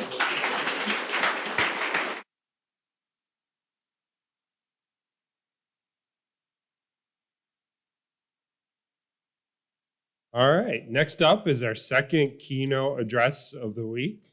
So I'd like to introduce Dr. Wojciech Kozlowski from QTech and TU Delft. So Dr. Soderberg had mentioned we're going to be hearing some of the networking protocol discussion and the work that Delft is leading in that area in QTech. So perfect timing for that. So Wojciech received his PhD from the University of Oxford, where he studied the interactions of quantized light with cold atomic gases.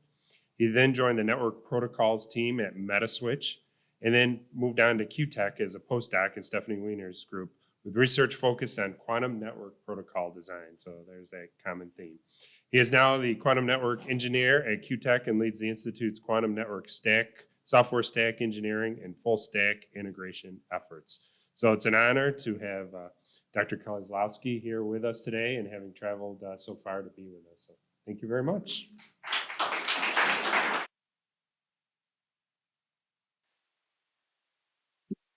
Thank you for that kind introduction. Yeah. So hi, I'm Wojciech, and I want to talk about software and protocol stacks for quantum networks, which is a bit of a deviation from the very physics-focused talks that we've been seeing here. And also, I will also highlight quite a bit of the differences between quantum computing and quantum networking, because there's quite a bit of the audience here who are very quantum computing focused, and it's important also to understand the differences.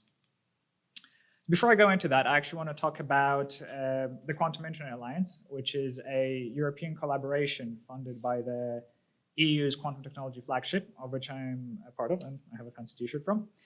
It's a European collaboration encompassing many of the EU members and many of the leading laboratories in Europe, including Delft, Innsbruck, or Barcelona and Paris. And I think the best way to summarize what we're doing, well, we just finished our ramp-up project phase in May, and we're now got an extension for another 7 years. So we're going to keep going on until the end of the decade at least. And the best way to summarize what we do is by highlighting what our goal for the next 7 years is, and we're looking towards building a full network. The ambition of the Quantum Internet Alliance is actually the execution of user applications, and I really want to highlight user applications, kind of referring to yesterday's keynote speech, which is that we're really about enabling end user capabilities and not just physical demonstrations of what one can do with the hardware. We're not just looking at entangling weights. We're not just looking at gate operations. We're really looking at the execution of end user applications in platform-independent software between pairs of users connecting a small quantum internet between two metropolitan scale networks. This is another key word here. So in addition to software, there's the metropolitan networks, which are at the two ends shown here, connected via a long-distance backbone, which ties into what Mehdi was saying earlier today, which is that some repeaters are going to be good for creating this long-distance backbone, but we're going to probably be using very different nodes for the processing nodes at the end nodes of this network for executing user applications, due to very simply the vastly different demands and requirements for these nodes. We're a collaboration of 42 partners across academia and industry. I myself am from Q-Tech, I am based at TU Delft. We also have partners from Innsbruck, Sorbonne, Barcelona, many others, including industries such as Toptica, Surf, and also quantum startups such as QFox, VeriCloud, AQT, QBlocks, Sparrow, and so on. The team leading the collaboration has Stephanie Vayner as the director. It has Tracy Northup from Innsbruck leading the Metropolitan Network effort, Hugues Derud-Matten leading the long distance network effort.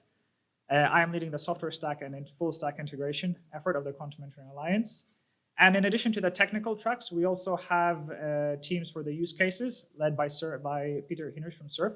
Surf is a Dutch academic network provider.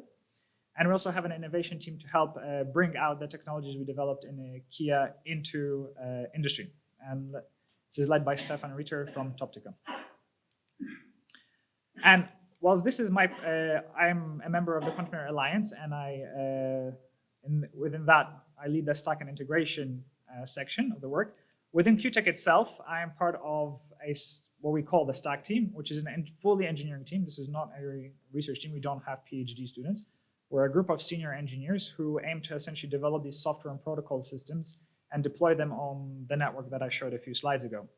We do our work primarily for the Quantum Internet Alliance, but we also work with Quantum Delta, which is an organization in the Netherlands, to also spearhead deployment of test beds in the Netherlands. That's effectively an introduction to Quantum Internet Alliance and where I stand within the stack team as well in between these projects. They're very symbiotic. Kind of technology developed in one goes into the other to be demonstrated within the Netherlands. Now, so again, I kind of really want to emphasize the fact that I'm talking to an audience which has a lot of quantum computing experts and not just quantum networking experts, even though we've already had some quantum networking talks today. So I kind of want to give a bit of an introduction about quantum networks. Apologies if it's too simple. I often give talks as well to classical networking audiences. So I have some slides also explaining quite rudimentary basics. So it's not because I assume you guys don't know what it is, but it's because I often also talk to people who don't know what quantum physics really is. So quantum networks. So quantum networking connects users. And that kind of applications that we kind of have gone over that. So I'm just going to very quickly go over that. Kind of are in three pillars. One which is quantum cryptography, quantum key distribution. One which is distributed computing, client-server quantum computing, blind delegated quantum computing, and one which is just quantum-enhanced sensing. Some years ago, Stephanie Venner, David Elkus, and Ronald Hansen identified the stages of development of quantum networks based on the functionality available at the end nodes, effectively. So this is a way to define the advancement of quantum networks based on the functionality available, not necessarily based on entangling rates or the hardware capabilities. So at the very bottom, we've got trusted repeaters, which is essentially QKD networks of today, which is currently in trials with industry. But beyond that, we go to prepare and measure, which is more capable end nodes. We've got entanglement generation, which is what we're talking a lot about right now. And then quantum memory, which is kind of what we kind of predict to be able to achieve by the end of the decade as a stage of quantum networking. And then beyond that, there's also fault-tolerant networking, as well as full quantum computing networking and internetworking. It's kind of the vision of how we will grow in functionality. And with each functionality stage, we enable new applications. So this is one of my rudimentary slides, but I will try to highlight the differences for quantum networking and what's key. So we've talked about a lot of quantum entanglement. These networks are about entanglement, but why are we talking about quantum entanglement? Because after all, classical networks transmit data. They don't do anything else other than, you put a packet on one end and it speeds through the network and it's spit out at the other end. So I'm going to quickly whiz through the fact that we want to generate entanglement between Alice and Bob, two different parties, because that enables quantum teleportation. And I'm going to skip the animation because I do hope people know teleportation is. But the point is, if we have entanglement, we can transmit quantum data from Alice by doing a simple operations at Alice all the way to Bob. And so therefore, we can achieve data transmission if we can do quantum entanglement. And that is kind of why we're focused on quantum entanglement rather than data transmission in quantum networks. In addition to just enabling the data transmission part, it turns out that a lot of applications also just build up on having entanglement as a resource rather than transmitting data. So classical network applications very much rely on using data transmission to synchronize their state, whereas quantum networks kind of, to an extent, flip that around, and they use the resource that is synchronized between the nodes to execute applications and perform things such as data transmission.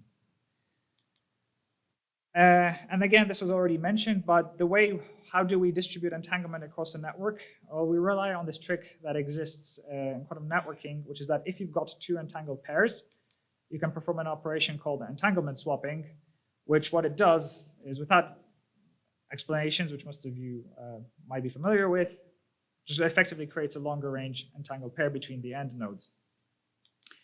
The key thing I want to do, again, remind people, this might be quite obvious, but I really do want to highlight this fact, is that entanglement swap will produce a measurement outcome, 2 bits specifically, which do have to be communicated to the end nodes in order to make this final entangled pair useful. And this is quite important, and I really do want to highlight that, even though it seems obvious, because this is a key part in making the protocols and applications useful in a network. So it's important not to forget about this, especially since when we talk to experimentalists often do a lot of post-selection of their experiments, and they often sometimes skip this last step because, well, it's all been measured. But the key thing is, when you're building a functional quantum network, these outcomes must be communicated to the end nodes in order to make the entanglement useful. So, as was mentioned already many times, so how do we generate this entanglement? This has been achieved in Delft, as has been mentioned. So generating entanglement between two nodes is done via heralded entanglement through a midpoint station, which has been demonstrated in Delft many times in NV center nodes, as well as in many other places as well, in other platforms as well. And it can be extended via entanglement swapping, which has also been demonstrated in Delft using the same NV nodes in an experiment that was published in Science last year. So what is missing in this picture? Okay, we can already generate entanglement and we can do entanglement swapping. So what's stopping us from, well, building a quantum network? The title of this talk, the software and protocol stacks for quantum networks. We now have a long way to go to actually making these networks usable.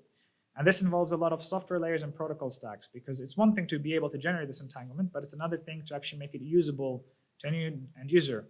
Again, when all of you sit at your computers, you don't go around messing about and telling the computer which bits to put on the network card. That's all done for you. And there's a lot of complexity in between that and how that data gets transmitted across the network. And this is the problem that I specifically work on, and we work on at QTech, and I'm going to be talking about today. So the outline of my talk is I'm going to outline what does it mean to have a full stack of on a quantum network node. And then I'm going to talk about what it means to have a link layer protocol between two nodes, especially since we actually did do an experimental demonstration on NV nodes of this protocol.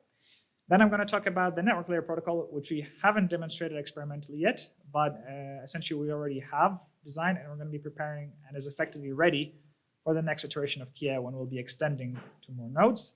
And if time allows, I want to dive into what's called programmable quantum data planes, which actually relates to what some of you may be familiar with, which are software-defined networks. I'm going to explain all that in due time, so please bear with me. So first, starting with what does it mean to have a full stack on a quantum network node? Well, in order to execute applications between two nodes, a quantum node needs to be able to do four things. By the way, I'm talking about end nodes. I'm not talking about quantum repeaters here. So it needs to be able to do four things. It needs to be able to establish a quantum connection, i.e. generate quantum entanglement between the two end nodes. It needs to be able to execute local quantum operations, i.e. gates, quantum gates and measurements. So these are the quantum operations this node has to be capable of. But it must also be able to establish a classical connection to exchange classical messages between the two nodes, and it must be able to execute classical computations on that classical data. And only once you have all these four pieces and elements do you have a full stack capable of executing programs and applications at the two nodes. So at QTech, we kind of decompose that into what we see as the full stack picture, where at the top we have the application, which then connects to this box below, which we have developed and call Keynote OS, which stands for Quantum Node Operating System. Then this Keynote OS, we have an interface. I'm going to go into more detail later what netcasm is. And within this node, we balance the demands of local processing versus the quantum network stack, because these nodes don't have many qubits. In fact, they have very few qubits, and those familiar with NV center physics will be aware that only really, if you've got a single electron spin and your carbon-13 qubits, you can really mostly operate through the electron spin, which kind of gives you only really one qubit to operate on. There's a lot of balancing acting to do between your network stack and your local processing. And so that's kind of what we do within the Keynote OS. And then it talks through a driver to the actual hardware. I've put NV and ion. We have some prototype of an integration with the trapped ions, but we haven't demonstrated it yet. But we have demonstrated integration with the NV, and I will talk about that later. So, as I talked, entanglement, that's in the quantum network stack. We've got gates and measurement, that's in the local processing. And we've got communication processing. And actually, a lot of that is done at the application level, although we do some of that also within Keynote OS. But from the point of view of the application, that's executing something, a lot of that classical processing and communication happens at the application level. So what does actually a quantum network application look like at a very abstract level? Because again, this is going to be very different from what a quantum computing application looks like. When you do quantum computing, you can just send your jobs in batches. You can decompose your circuit and then send them in batches. And once your batch is done, you're kind of done. I'm not going to say there's not much complexity because it's incredibly complex. But it does mean that you can kind of isolate your problem to executing that single batch at a time. We've got a few more complexities introduced when we do quantum networking. And here I want to give an example of an application, a very abstract view of an application to highlight that. So first of all, you'll notice that it's split into blocks, some of which are labeled as quantum, some of which are labeled as classical. So you've got a mix of quantum and classical processing, again, just like in quantum computing. But a key difference is that whilst in the first quantum block, when you prepare your qubits and you generate your entanglement between your nodes, and then perhaps one of the nodes actually has processed those qubits, you'll notice that node B hasn't done anything to its qubits. They're still there. They have to persist in memory whilst there's some classical computation and communication going on, and that qubit must be there and must be kept alive whilst you coordinate and communicate data from your origin node. And in this case, it's sending some value to the second node. And at the end, only after that data has been communicated, can you actually complete your operation in the next quantum block. So we've got here a few more complexities, namely communication, and the need to manage our memory in a slightly different way than we do with quantum computing. And this also creates some complexity for when you want to actually create software stacks for executing these applications. So here's actually an example of an application written in Python that we can actually execute on our systems. We actually do run this Python on our systems.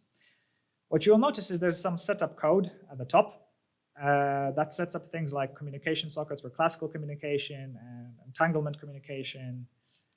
And then there's some quantum blocks, which actually then demonstrate all the quantum operations. And again, this is all in Python, creating a qubit. This is actually an application that just does teleportation. So the sender is on the left side. It will create a qubit. It will set its state to its data qubit. And then it creates entanglement in this create EPR pairs block, and then perform teleportation. At the other end, we see this mix of quantum processing in the blue block, which is receive. It's called a receive, but it's kind of symmetric. I'm not going to go into detail why it's receive. And then there's a gap where it has to wait for the instructions received from the other side before it can actually execute on more gates on the hardware. And this is actually how we execute applications. I really want to highlight that we have done this. We execute quantum network applications in Python on top of our NV hardware. But how do we do that? Well, we take that Python and we compile it into this netcasm that I said I'll talk about later, which is a network chasm language based on OpenCasm, which basically adds a lot of features to enable entanglement generation compared to OpenCasm, which is used for quantum computing. It includes things like create EPR, which is an abstraction for generating entangled pairs, as well as some data storage to essentially store and process that information. That's a published work. It's been accepted in some journal. I can't remember which one. Sorry.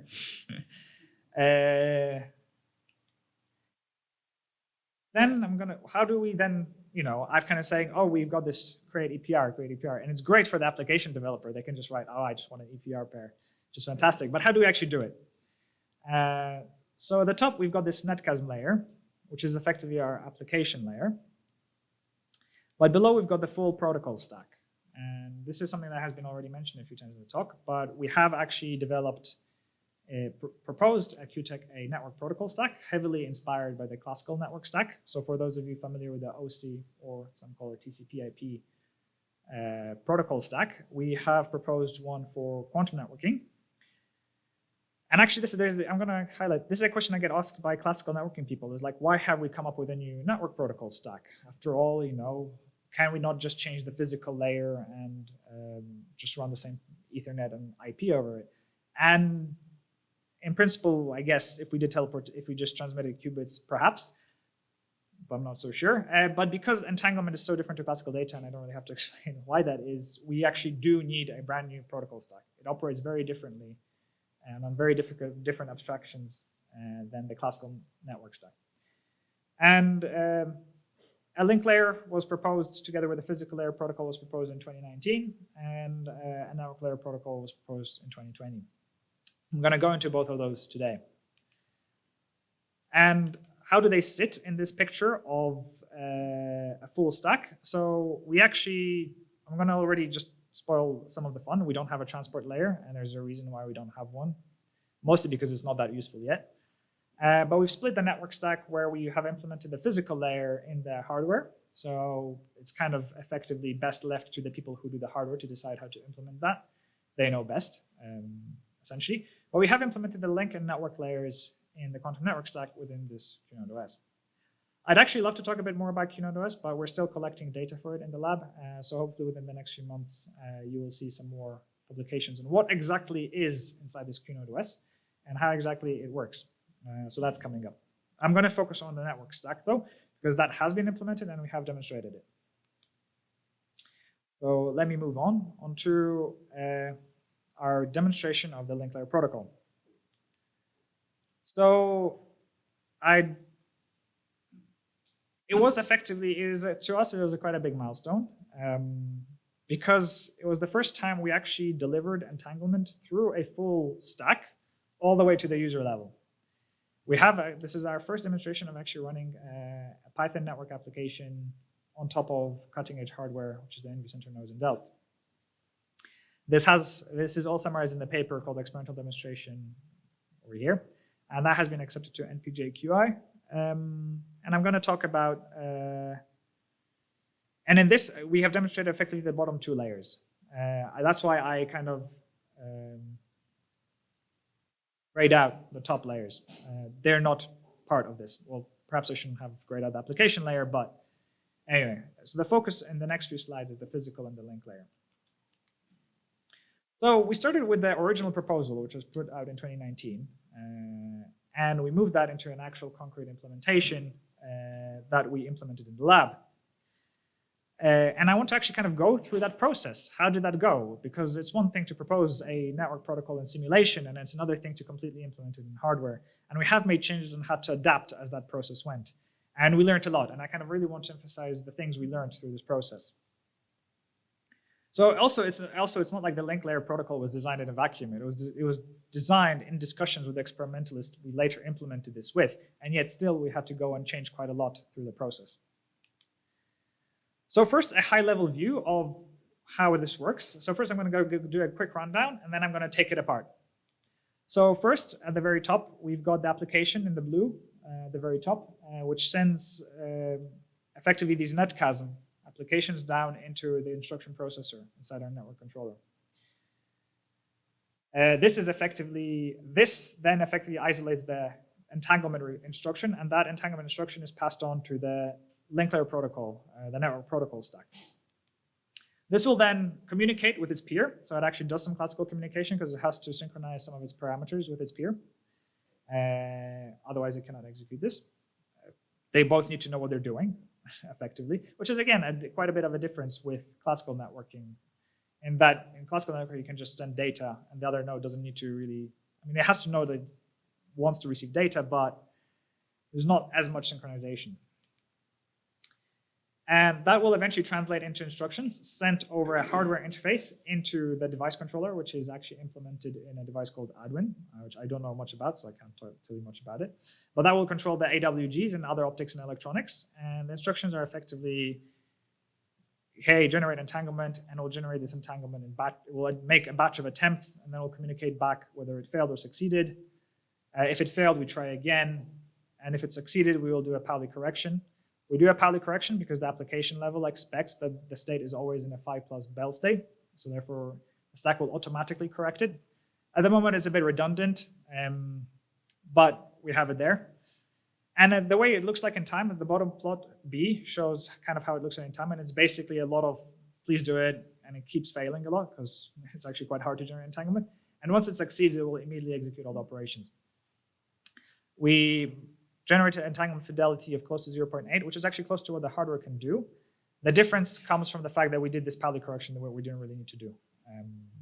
But we're working on how to optimize it out as it, again, as I said, it can kind of be combined with a lot of post-processing at the application level. Just we haven't developed the software to do all of that post-processing just yet. And I'm going to ignore D.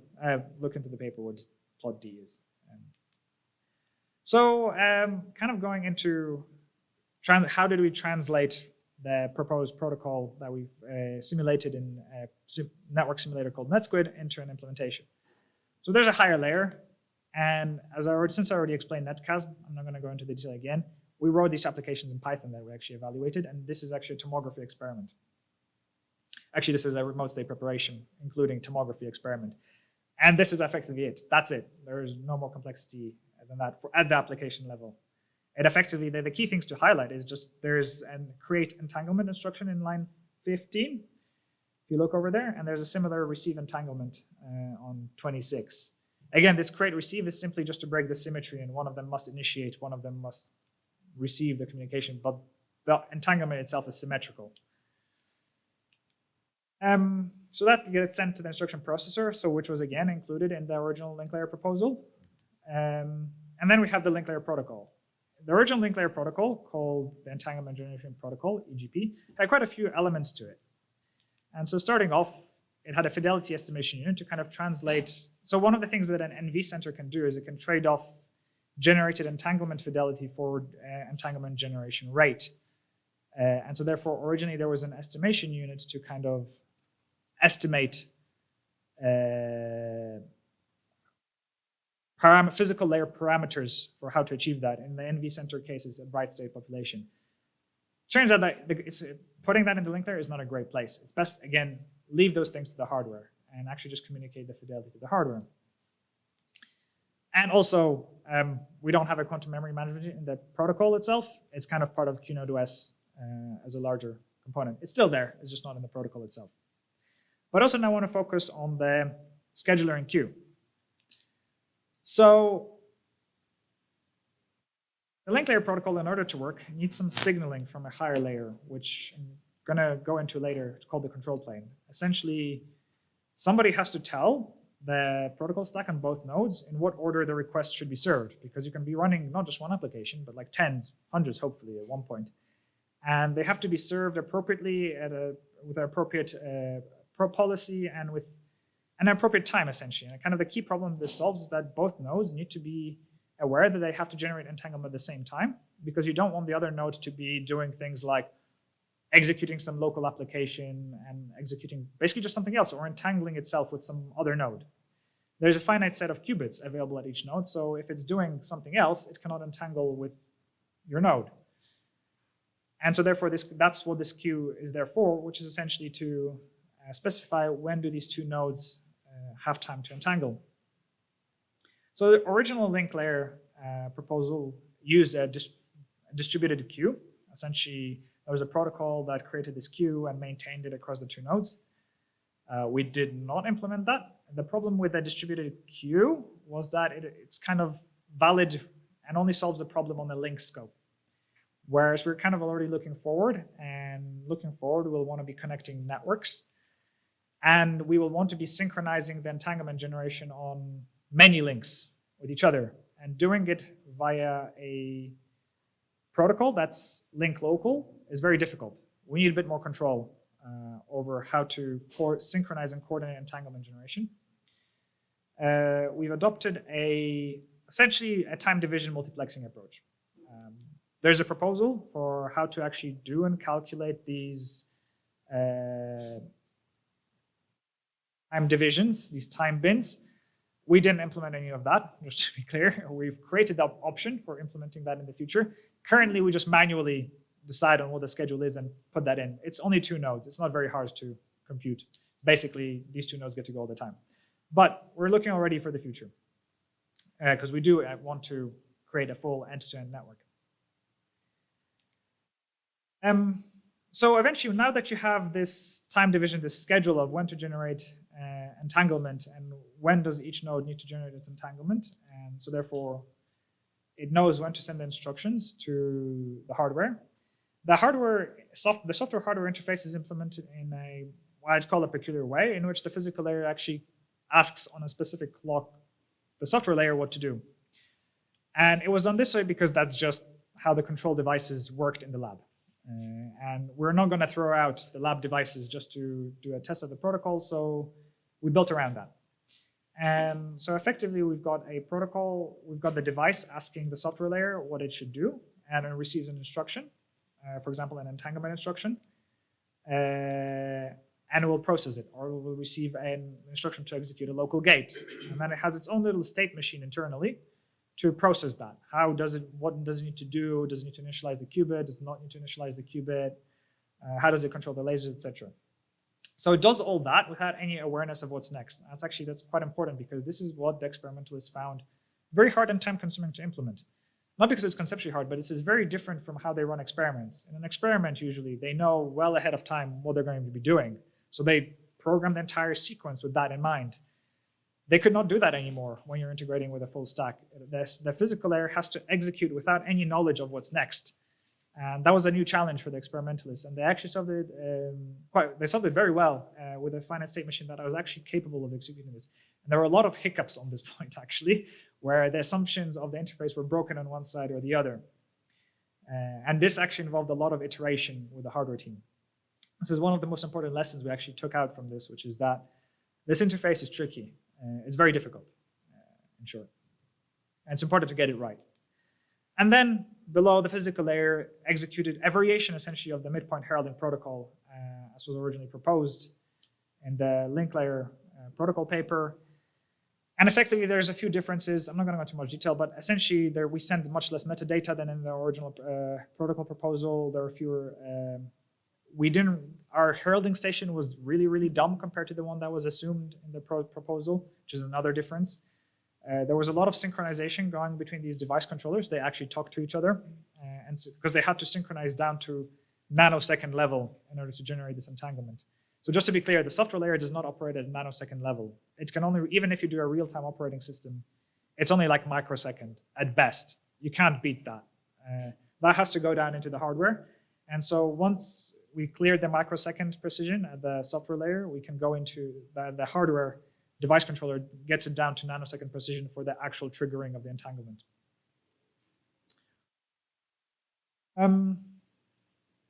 Yeah, we had some simplifications because it was a 2-meter fiber in the lab, so not really many losses, and we didn't really run this through the switches, so we got a lot of simplifications from that. And yeah, and we run a protocol, and I'm very happy to say it all worked in the end, and our latency wasn't too bad. And this is actually a plot of the latency of requests as a function of the requested fidelity, because as I said, one can trade off the fidelity of the entangled pair versus the rate. And as you can see, it's actually quite a fixed block on top, this latency due to the orange part, which is the link layer protocol latency, because we actually split the latency across the different parts. And it's actually an artifact of our time division multiplexing schedule.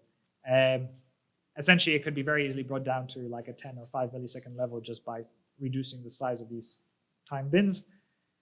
But ultimately, the highlight is there will always be some latency because the requests need to propagate. There needs to be some time for the two nodes to coordinate and synchronize. And another lesson learned is that time division multiplexing is quite limiting for a link.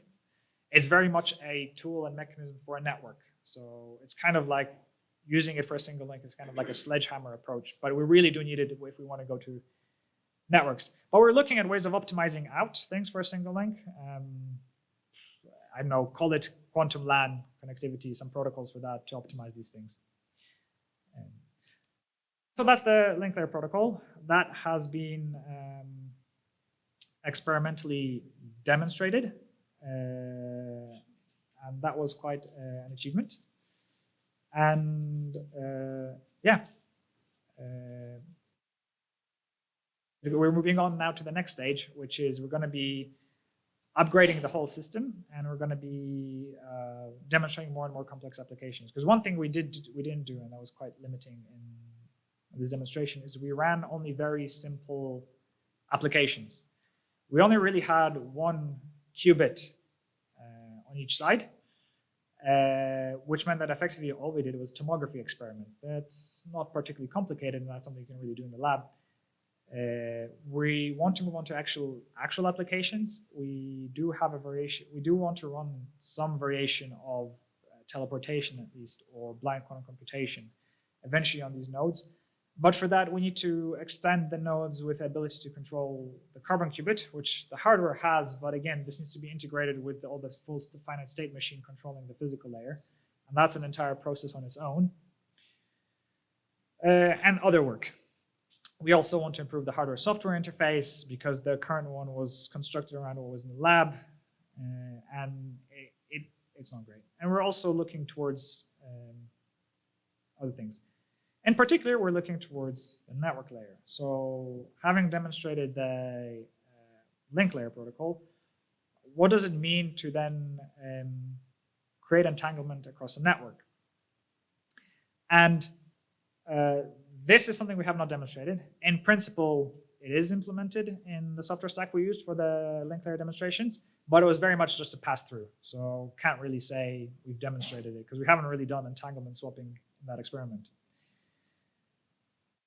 So this is going to be more of a theoretical talk. At this stage, essentially, how does a network layer, what problems does it solve, and how do we see it achieving connectivity across a network? And I'd like to start that by kind of putting a picture of what that means to have a network, and I kind of want to highlight the problems it has to solve. So just to be clear, because very often, especially in the physics community, one thinks about quantum repeater chains, but we don't have quantum repeater chains so much in a network as more complex topologies. And these complex topologies mean there'll be multiple end nodes, and these multiple end nodes run multiple applications. They all want to talk to each other, and the demand isn't as simple as, oh, generate as much entanglement as you can between these two endpoints. They all have to somehow coordinate, and they need the mechanisms to coordinate this, and so that each node knows, for especially the ones at the junctions, who do they need to entanglement swap with, and when, and which entanglement pair should be used for this. This isn't something you can pre-program ahead of time. This is something that really needs to be monitored and controlled in a programmable and automated fashion by network and software protocols. So again, as a reminder, the key thing to the network layer is I've just done the whole explanation of the link layer protocol, which is just about generating one of these entangled pairs. The next step, the network layer protocol is effectively all about, well, how do we then coordinate these entanglement swaps? Okay, so again, this is all based on the assumption we know in the hardware how to do this entanglement swapping very well. So I'm not going to go into detail how to do that entanglement swapping. And we're going to talk about a bit about how do we then collect all of this information in a way that makes sense to the applications. So as a kind of recap, again, apologies if it's too basic, but I do give these talks sometimes to a networking audience. So quantum applications can use imperfect states. That's quite important. We use fidelity to measure that imperfectness. And the key thing is this fidelity must be above a threshold. So it's not like we have a full variability across the fidelity all the way from 0 to 1. We must be above a threshold. But as long as we're above the threshold, we're fine. The application can execute. It's about 0.8 for QKD. About. And the network loses fidelity in 4 key ways, very abstract key ways. Of course, you can decompose each way it loses fidelity into more, but abstractly, there's 4 key ways in which a network loses fidelity.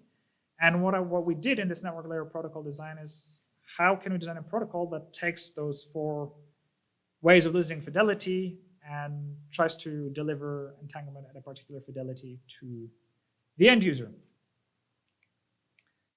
So first way to lose entanglement fidelity is elementary links are not perfect. I know some people talk about entanglement fidelity of 0.99, but for example, the NV centers generate only entanglement fidelity at the moment of about 0.8. Ultimately, it's a property of the hardware as to how what this fidelity is. But the key thing actually to note is some platforms can actually trade off fidelity for rate. They can actually generate lower fidelity entanglement at a higher rate. So if your fidelity requirements aren't that high, you can actually get a higher rate of entanglement by trading that off. And that's one thing that actually a protocol can do. Entanglement swapping yields a lower fidelity pair than the input, so you lose some fidelity in entanglement swapping. Actually, I said it's a hardware property, but that's not a hardware property. That's just a property of entanglement swapping. And imperfect gates also further reduce fidelity. So the entanglement swapping is done by these imperfect gates or imperfect operations. And the thing is, these are just hardware properties. There's not much one can do with a protocol level. Like hardware is hardware. Hopefully, it will be made better one day, but we have to live with what we have. But the one way that a protocol can actually overcome this is, as I've said, it can control a trade-off between fidelity and rate. So therefore, it can actually, over a long distance, do some thinking about how good must the fidelity be on each link in order to guarantee a particular end-to-end fidelity. Again, I really want to highlight that this has to all be done in a programmable and automated fashion. This isn't something we sit down and decide these fidelities ahead of time and then let the application run. No, the application run, and then all of this happens. So just as a reminder. And then ultimately decoherence, which is a subject probably very familiar to the audience here, and limits the memory lifetime. The hardware we run on has millisecond lifetime, and that's what we have to live with. The record on NV centers for networking was 1 minute, but in itself, that node was not connected to a network, so we don't actually have 1 minute. And essentially, this means that the protocol must minimize the time these qubits spent in memory. So when it's planning out how to do all the entanglement swapping across the network, it must take that into account. And so therefore, when one designs a network layer protocol, one must ensure true goals. It has two goals effectively that this protocol must do, and it doesn't really have to do much else. Which is, how does it ensure that the link pairs, so the entangled pairs generated on each link, have sufficient fidelity? And how do we minimize decoherence by reducing the amount of time spent in memory, idling in memory? And I actually want to highlight that we don't do distillation. I may briefly mention distillation in a moment, but this is all without entanglement distillation. The hardware simply is just, the conclusion was entanglement distillation is great, but it's not exactly a silver bullet if your hardware can't do it effectively. So you need to have some quality of hardware before you can do entanglement distillation. So there's no entanglement distillation in this protocol. But it is designed in a way where you can add entanglement distillation on top. So very briefly how it works, I'm going to first give it, again, just like with the link layer protocol, very brief rundown, and then I'm going to take it apart into the key properties of this protocol. Essentially what it does is very simple. You initiate, again, I'm kind of showing it as a repeater chain, but keep in mind that this chain of nodes is in a larger network with multiple branching, and it has to compete for resources with other similar chains. I kind of regret not putting a diagram of that to highlight that point, but keep that in mind. So it has to initiate that link pair generation across the path between the two end users. This is one of the key things that we can do in quantum networking that we cannot do in classical networking. We can do this simultaneously. And then swap as soon as the two pairs are available. Key thing is, I've mentioned these 2-bit measurement outcomes that need to be propagated. We don't actually need them for the entanglement swap. They can wait. And then there's basically some messages called track, which actually collect all of these outcomes and collect them effectively into what is the final state available to Alice and Bob at the end nodes. And that's, I'm going to go into that now in a bit. First part of this protocol. This protocol is, for those who are familiar with classical networking, is heavily inspired by a protocol in classical networking called MPLS. Stands for multi-protocol label switching, which it was basically the industry's response, which is the networking community's response to the fact that internet protocol is actually not great for network operators. It's actually terrible. So whilst what you learn is that there's the internet protocol in core networks by network operators, they run IP, but they really, actually what they really run is MPLS. And so therefore this protocol was inspired by MPLS, not by IP. And one of these elements of MPLS is that MPLS relies on establishing virtual circuits. A virtual circuit is essentially a way to reserve a path and assign it some properties and coordinate that entire path as a single entity. And so therefore, by having this entity, we can now basically, from that point on, reserve resources and dedicate that to generating the entanglement on that path for this particular connection. And that's how we enable parallelization and thus reduce decoherence. Sounds simple, but again, this is all about implementing the right mechanisms in software and in the protocol to achieve this. Lazy entanglement tracking. So whilst the end nodes must know the swap outcomes, the key thing is that none of the intermediate nodes actually need to know that. Again, sounds obvious, but none of the intermediate nodes actually need to wait for the information about what happened at another node. This is, again, thanks to the virtual circuits. If you've reserved a path and they all know how, there's a lot of actually label tracking going on in this, by the way, to make sure that they swap the right pair and not swap, because you can have two virtual circuits overlapping. And if they overlap, you need to swap the right entangled pair for the right circuit. So they need to know enough not to swap the wrong entangled pairs with each other, but then they don't need to know anything else. And they don't need to know any of the intermediate states. They can just entanglement swap and store the information, and the protocol just collects all of that lazily. It collects enough information. It doesn't collect enough information to infer the actual state during this entire process. There's actually no way to track the full state throughout the entire process. There's only enough information to actually infer the final state. So we are actually sacrificing something, the ability to actually monitor the entanglement throughout the protocol for doing it a bit more efficiently, and basically not having the qubit sit idly in memory. Cutoff timer has a mechanism proposed in many repeater chain protocols, and we kind of just took it and put it into this protocol, which is the idea that as much as we can try to minimize the amount of time the qubits spend in memory, we can't always guarantee that. Things happen in a network. So if that happens, turns out the best thing to do is actually just throw them out. Throw the qubits that have decohered out, just based on a timer, and try again. So the key thing is, to enable this, we don't actually ask the individual links to generate 10 entangled pairs if we want 10 end-to-end entangled pairs. We ask them to keep generating continuously, and we only tell them to stop once we do have the 10 entangled pairs at the end.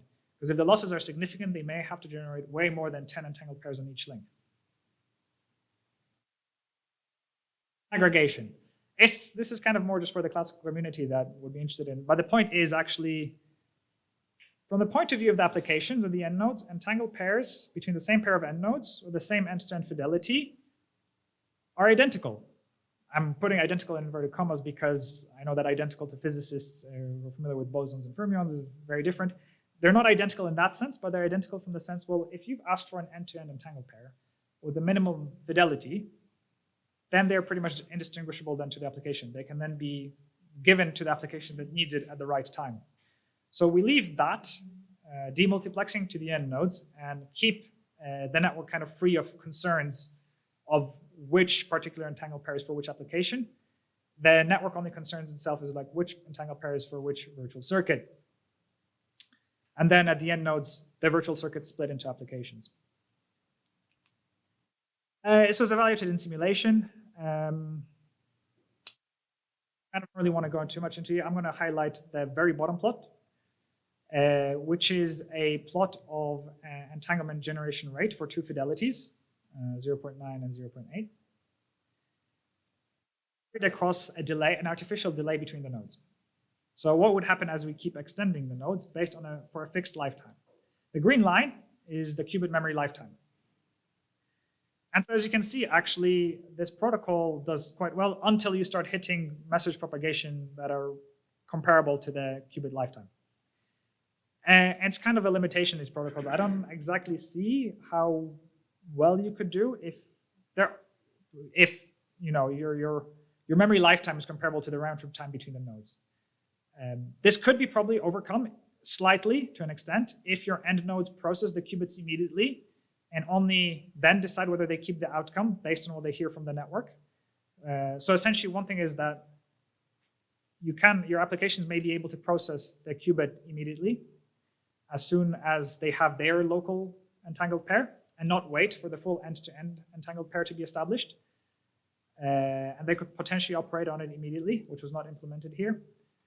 And then only then decide whether they keep that result, only once the network actually tells them, actually, your entangled pair did manage to get entangled with the other end node, or something happened and some qubit decohered and we had to break this connection, so don't use this.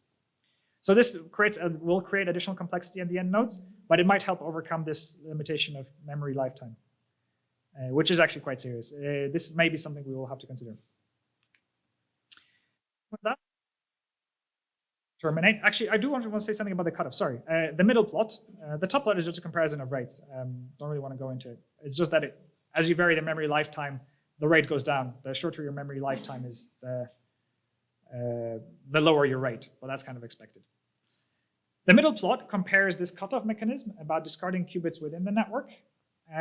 So one thing this network protocol does is it has to guarantee a particular entanglement fidelity to the application. So if the application asks for 0.8, it wants a fidelity of 0.8. It doesn't want 0.7. So we wanted to evaluate how good this cutoff timer is as implemented in the protocol, based on the fact that it was quite successful for repeater chain protocols.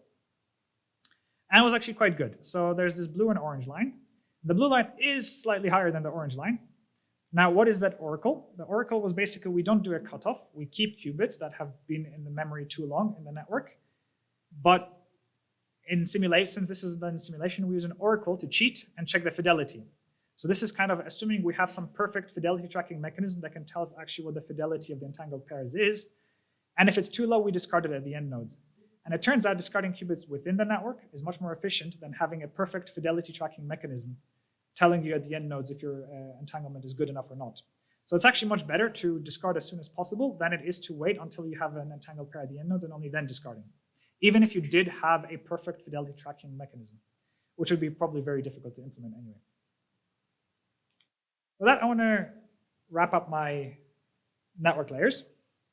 And I want to talk a bit about programmable quantum data planes. I'm going to go through this very quickly. It might be a bit too of a classical topic for the audience, but let me give it a go. In networks, in addition to these layers of physical, network, transport, and application layer, there's a concept of planes, which is a different way of abstracting the network. The protocol stack that I've shown is what's called a data plane. It's at the very bottom. It's essentially all the protocols that deal with the movement and the manipulation of qubits across the network for entanglement generation and swapping. Above it is the control plane. That data plane is not enough. So all those protocols I've discussed, they're not enough to actually run a network. You actually need something that manages the network state, that is able to figure out the best paths for entanglement swapping, that is able to figure out how to synchronize the entanglement generation so that the qubits don't actually sit around in memory for too long. It's about effectively doing call admission control. So you don't really, if you've got too few resources for the demand, you don't want to let all the demand into the network, and so on and so forth. And that's the control plane. These things is usually, I'm going to talk about what that more is in detail. And the top is the management plane. This is what a telco operator sees. For the telco operator, there's a management plane, which is things like tools for managing network infrastructure, their user interface, their inventory management, and so on and so forth. So what the control plane does is it discovers and maintains information on network state, topology, routing information, scheduling, and it configures and it tells the data plane. So it tells these protocols I was talking about how to do it. So one thing I didn't mention when talking about the network layer is how does it know who to swap with? Well, it knows who to swap with because the control plane tells it effectively, and then it keeps track of the entangled pairs with labels. So the entangled pairs, as they're generated, come with labels, and the labels that match get swapped, the labels that don't match don't get swapped. So that's how the protocol, the data plane protocol, knows who to swap with, but the definition of the labels comes from the control plane. So there's some software running on top before the entanglement generation that actually decides and allocates all these labels. This control plane must be flexible and is usually implemented in software. And historically, the control planes were implemented as in the top picture, where each node has its own control plane and they run distributed protocols to achieve some consensus between all the nodes. And that's actually how the original DARPA protocols were developed. And that was done for robustness specifically. Again, it's kind of, apparently it's history of being developed in the military to ensure robustness in the face of losses. And it is quite robust in the face of losses, but it does limit flexibility. It's actually very difficult to innovate if you implement your control plane this way. So the new cool way of implementing control planes is to take the control plane out of the nodes and put them in a centralized location and connect that over the network to the data planes. This is called software-defined networking. This has actually been briefly mentioned earlier today, but I want to kind of go into a bit more detail of what that means now. So software-defined networking is not a new concept in classical networking. This was a review in 2013 in classical networking paper. So this is not it's newish, but not that new. And the key thing about SDN is it enables innovation. And that's the key thing we want from SDN. It's not that SDN is somehow fundamentally, technically better. It doesn't actually allow you to solve problems that you can't really solve with distributed protocols. What it does allow is for rapid innovation and how one manages networks. And the idea is now that rather than managing networks through millions of protocols that talk to each other and achieve distributed consensus, you now just have one protocol of how the controller talks to these nodes, and you write software on top of that to actually manage that state. That's why they're software-defined networks. So effectively in this picture. And there's only two questions one really needs to answer when deciding how to implement a software-defined network. What are your data plane protocols? And how does your controller talk to each node to program those data plane protocols? So in short, it means what is our link and network layer? And how do we tell this link and network layer what to do, who to swap with? There's one option, which is called the open flow, based on the classical open flow protocol, which is, this was the first attempt at SDN in the classical world, which is you define and fix the data plane protocols. So in the classical world, this was Ethernet, IP, and whatever, and TCP. And in our case, perhaps it would be the link layer and network layer that I've discussed. And then you standardize an interface for those protocols, and that's how your controller talks to your data plane. Turns out it's actually not a great way to do it because people want to keep adding features to this interface. And if you have a standard, it's a very slow and long process. Don't do it. The other option is called P4. The idea is that you make the data plane programmable. You do not fix anymore your protocols in the data plane. You do not fix your link layer and your network layer. You define a way to configure them, to program them, and instead you programmatically generate the interface using software from that specification for your controller to talk to the data plane. This is called in classical networks P4. And what is that concept? It's essentially a concept about, I'm going to go through this quick to allow for some questions, so apologies if it's too fast. It's it's a way of designing protocols. So rather than giving you a full playing field of how to design a protocol and all the tools and all possible, a full general purpose computer, the notion is that protocols don't really need a Turing complete language. You don't need a full specification. In fact, there's only a few basic abstractions on top of which you build protocols. In classical networks, they're headers, priorities, queues, longest prefix matching, and so on and so forth. In quantum networking, these could be maybe entanglement swapping, entanglement generation, entanglement distillation, and so on and so forth. And the idea is you implement the things that must be done efficiently as fixed functions available to these data plane programs. So rather than having the protocol programmer decide how entanglement swapping is done, it's provided to the programmer. Here's your function call for how to do entanglement swapping. And then they glue it all together and they decide how their protocol actually runs. What metadata it wants to attach, what metadata does it not want to attach, what metadata does it want to send to the next node, how does it want to control this, etc. And it's done in these programmable blocks, and they're connected somehow. This is essentially a framework for designing protocols, not in itself a protocol, just to highlight that. And we have proposed a protocol using this way. I am actually very intentionally not going to go into the details of that right diagram, but the very simple reason is that we've abandoned that. That's not a great way to do it. We've learned our lessons. That all got scrapped and is done a bit differently now. Although I do want to highlight that we're not really making in our practical implementations these things programmable because they involve a very complicated compilation step and compiling onto hardware, etc. That kind of needs some stabilization from the hardware first. Maybe in the long-term future, but not yet. But it is a way of implementing software-defined networking protocols. I just want to highlight that in this first iteration, there were only two fixed functions that we added to the classical programming language, which is the ability to create spin-photon entanglement and one to receive photon detector output. And beyond that, we could basically implement the full physical layer protocol, the MHP, from the original proposal. But as I said, it turns out you shouldn't be doing the physical layer protocols in this. So we don't do it anymore. It's done a bit differently. I do hope that, I have iterated on this since. I do hope we will be able to publish this soon. But I don't have results from that just yet. Just keep in mind, this is not how to do it. And with that, I want to do the key takeaways. So to have a full stack for a quantum node, it needs to be able to do four things. It needs to be able to connect using entanglement. It needs to be able to execute gates and measurements. It needs to be able to connect using classical messaging. And it needs to be able to execute classical processing on that local data.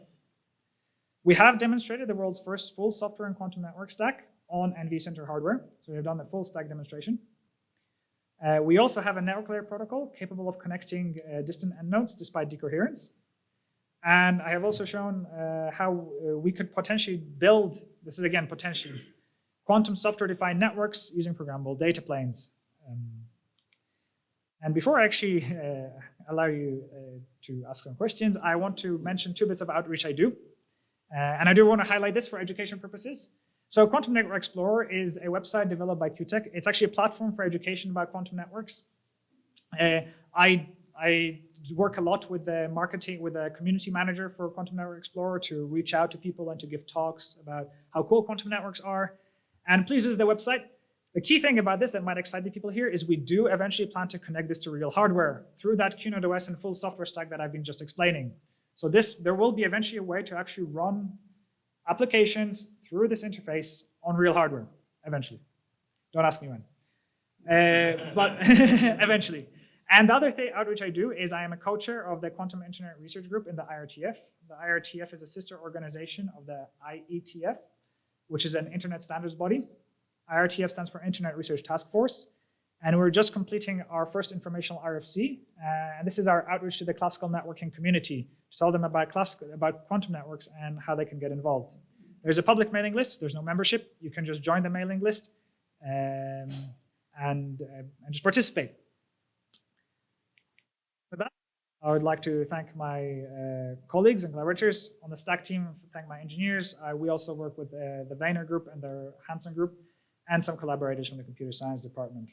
Thank you very much.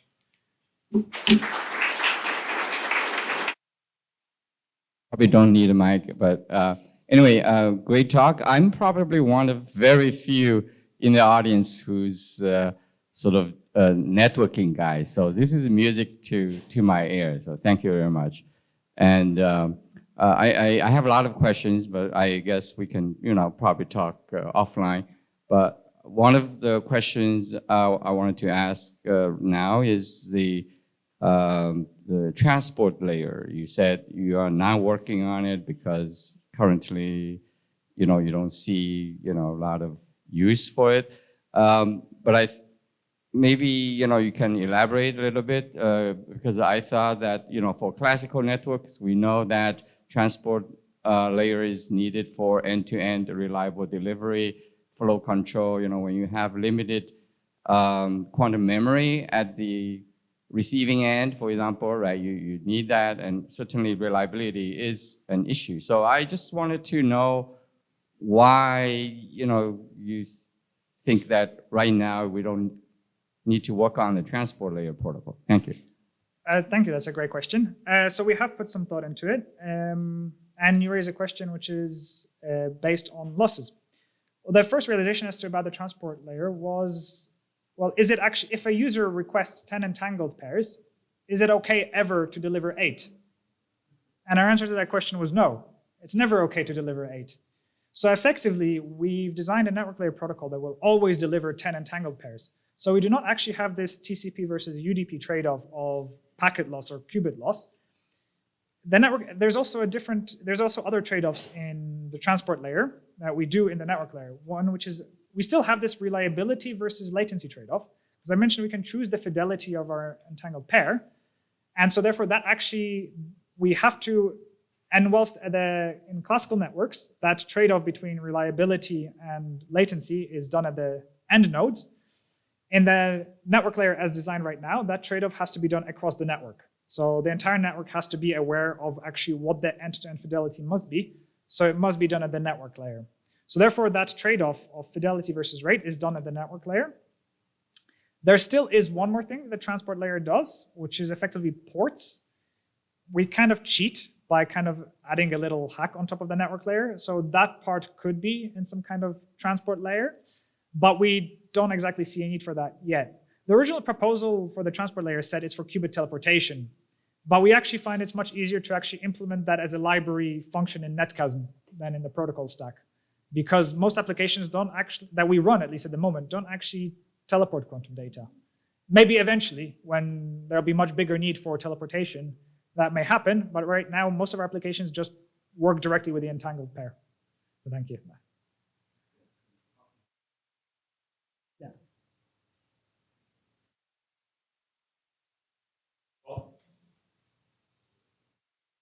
Okay, so I'm deathly afraid this is going to be a stupid question or a series of them. So just think from you mentioned something I don't normally think about, which is the latency or the time delay associated with the control plane.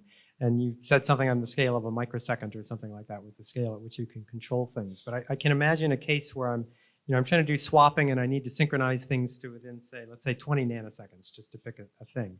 And to get the rates, because there's loss, I really want to try as often as I can. So I want to try it maybe 50 megahertz, every 20 nanoseconds.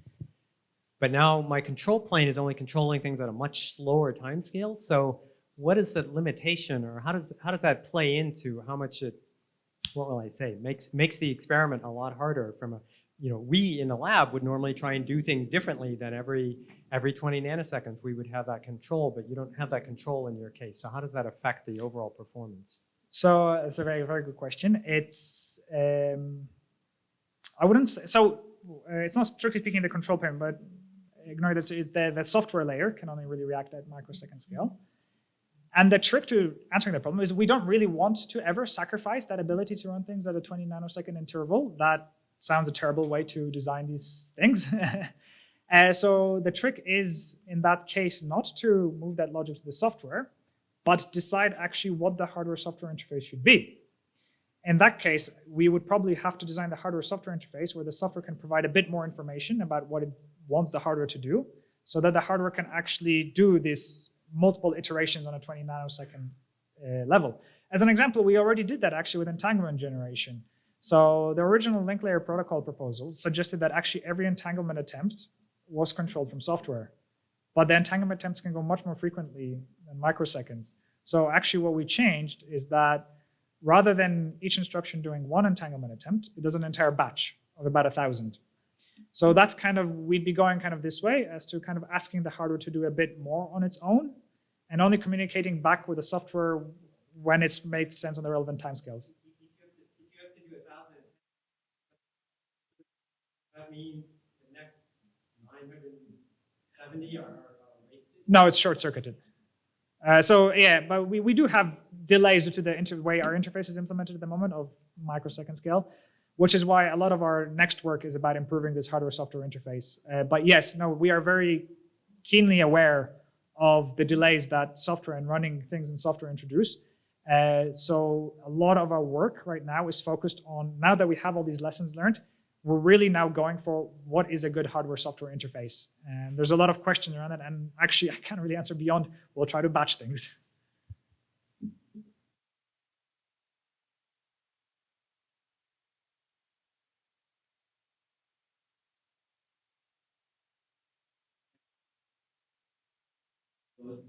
Additional ones to purify.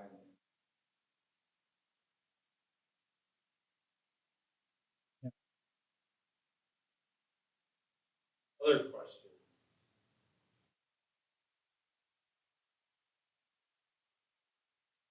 All right, now let's thank our speaker.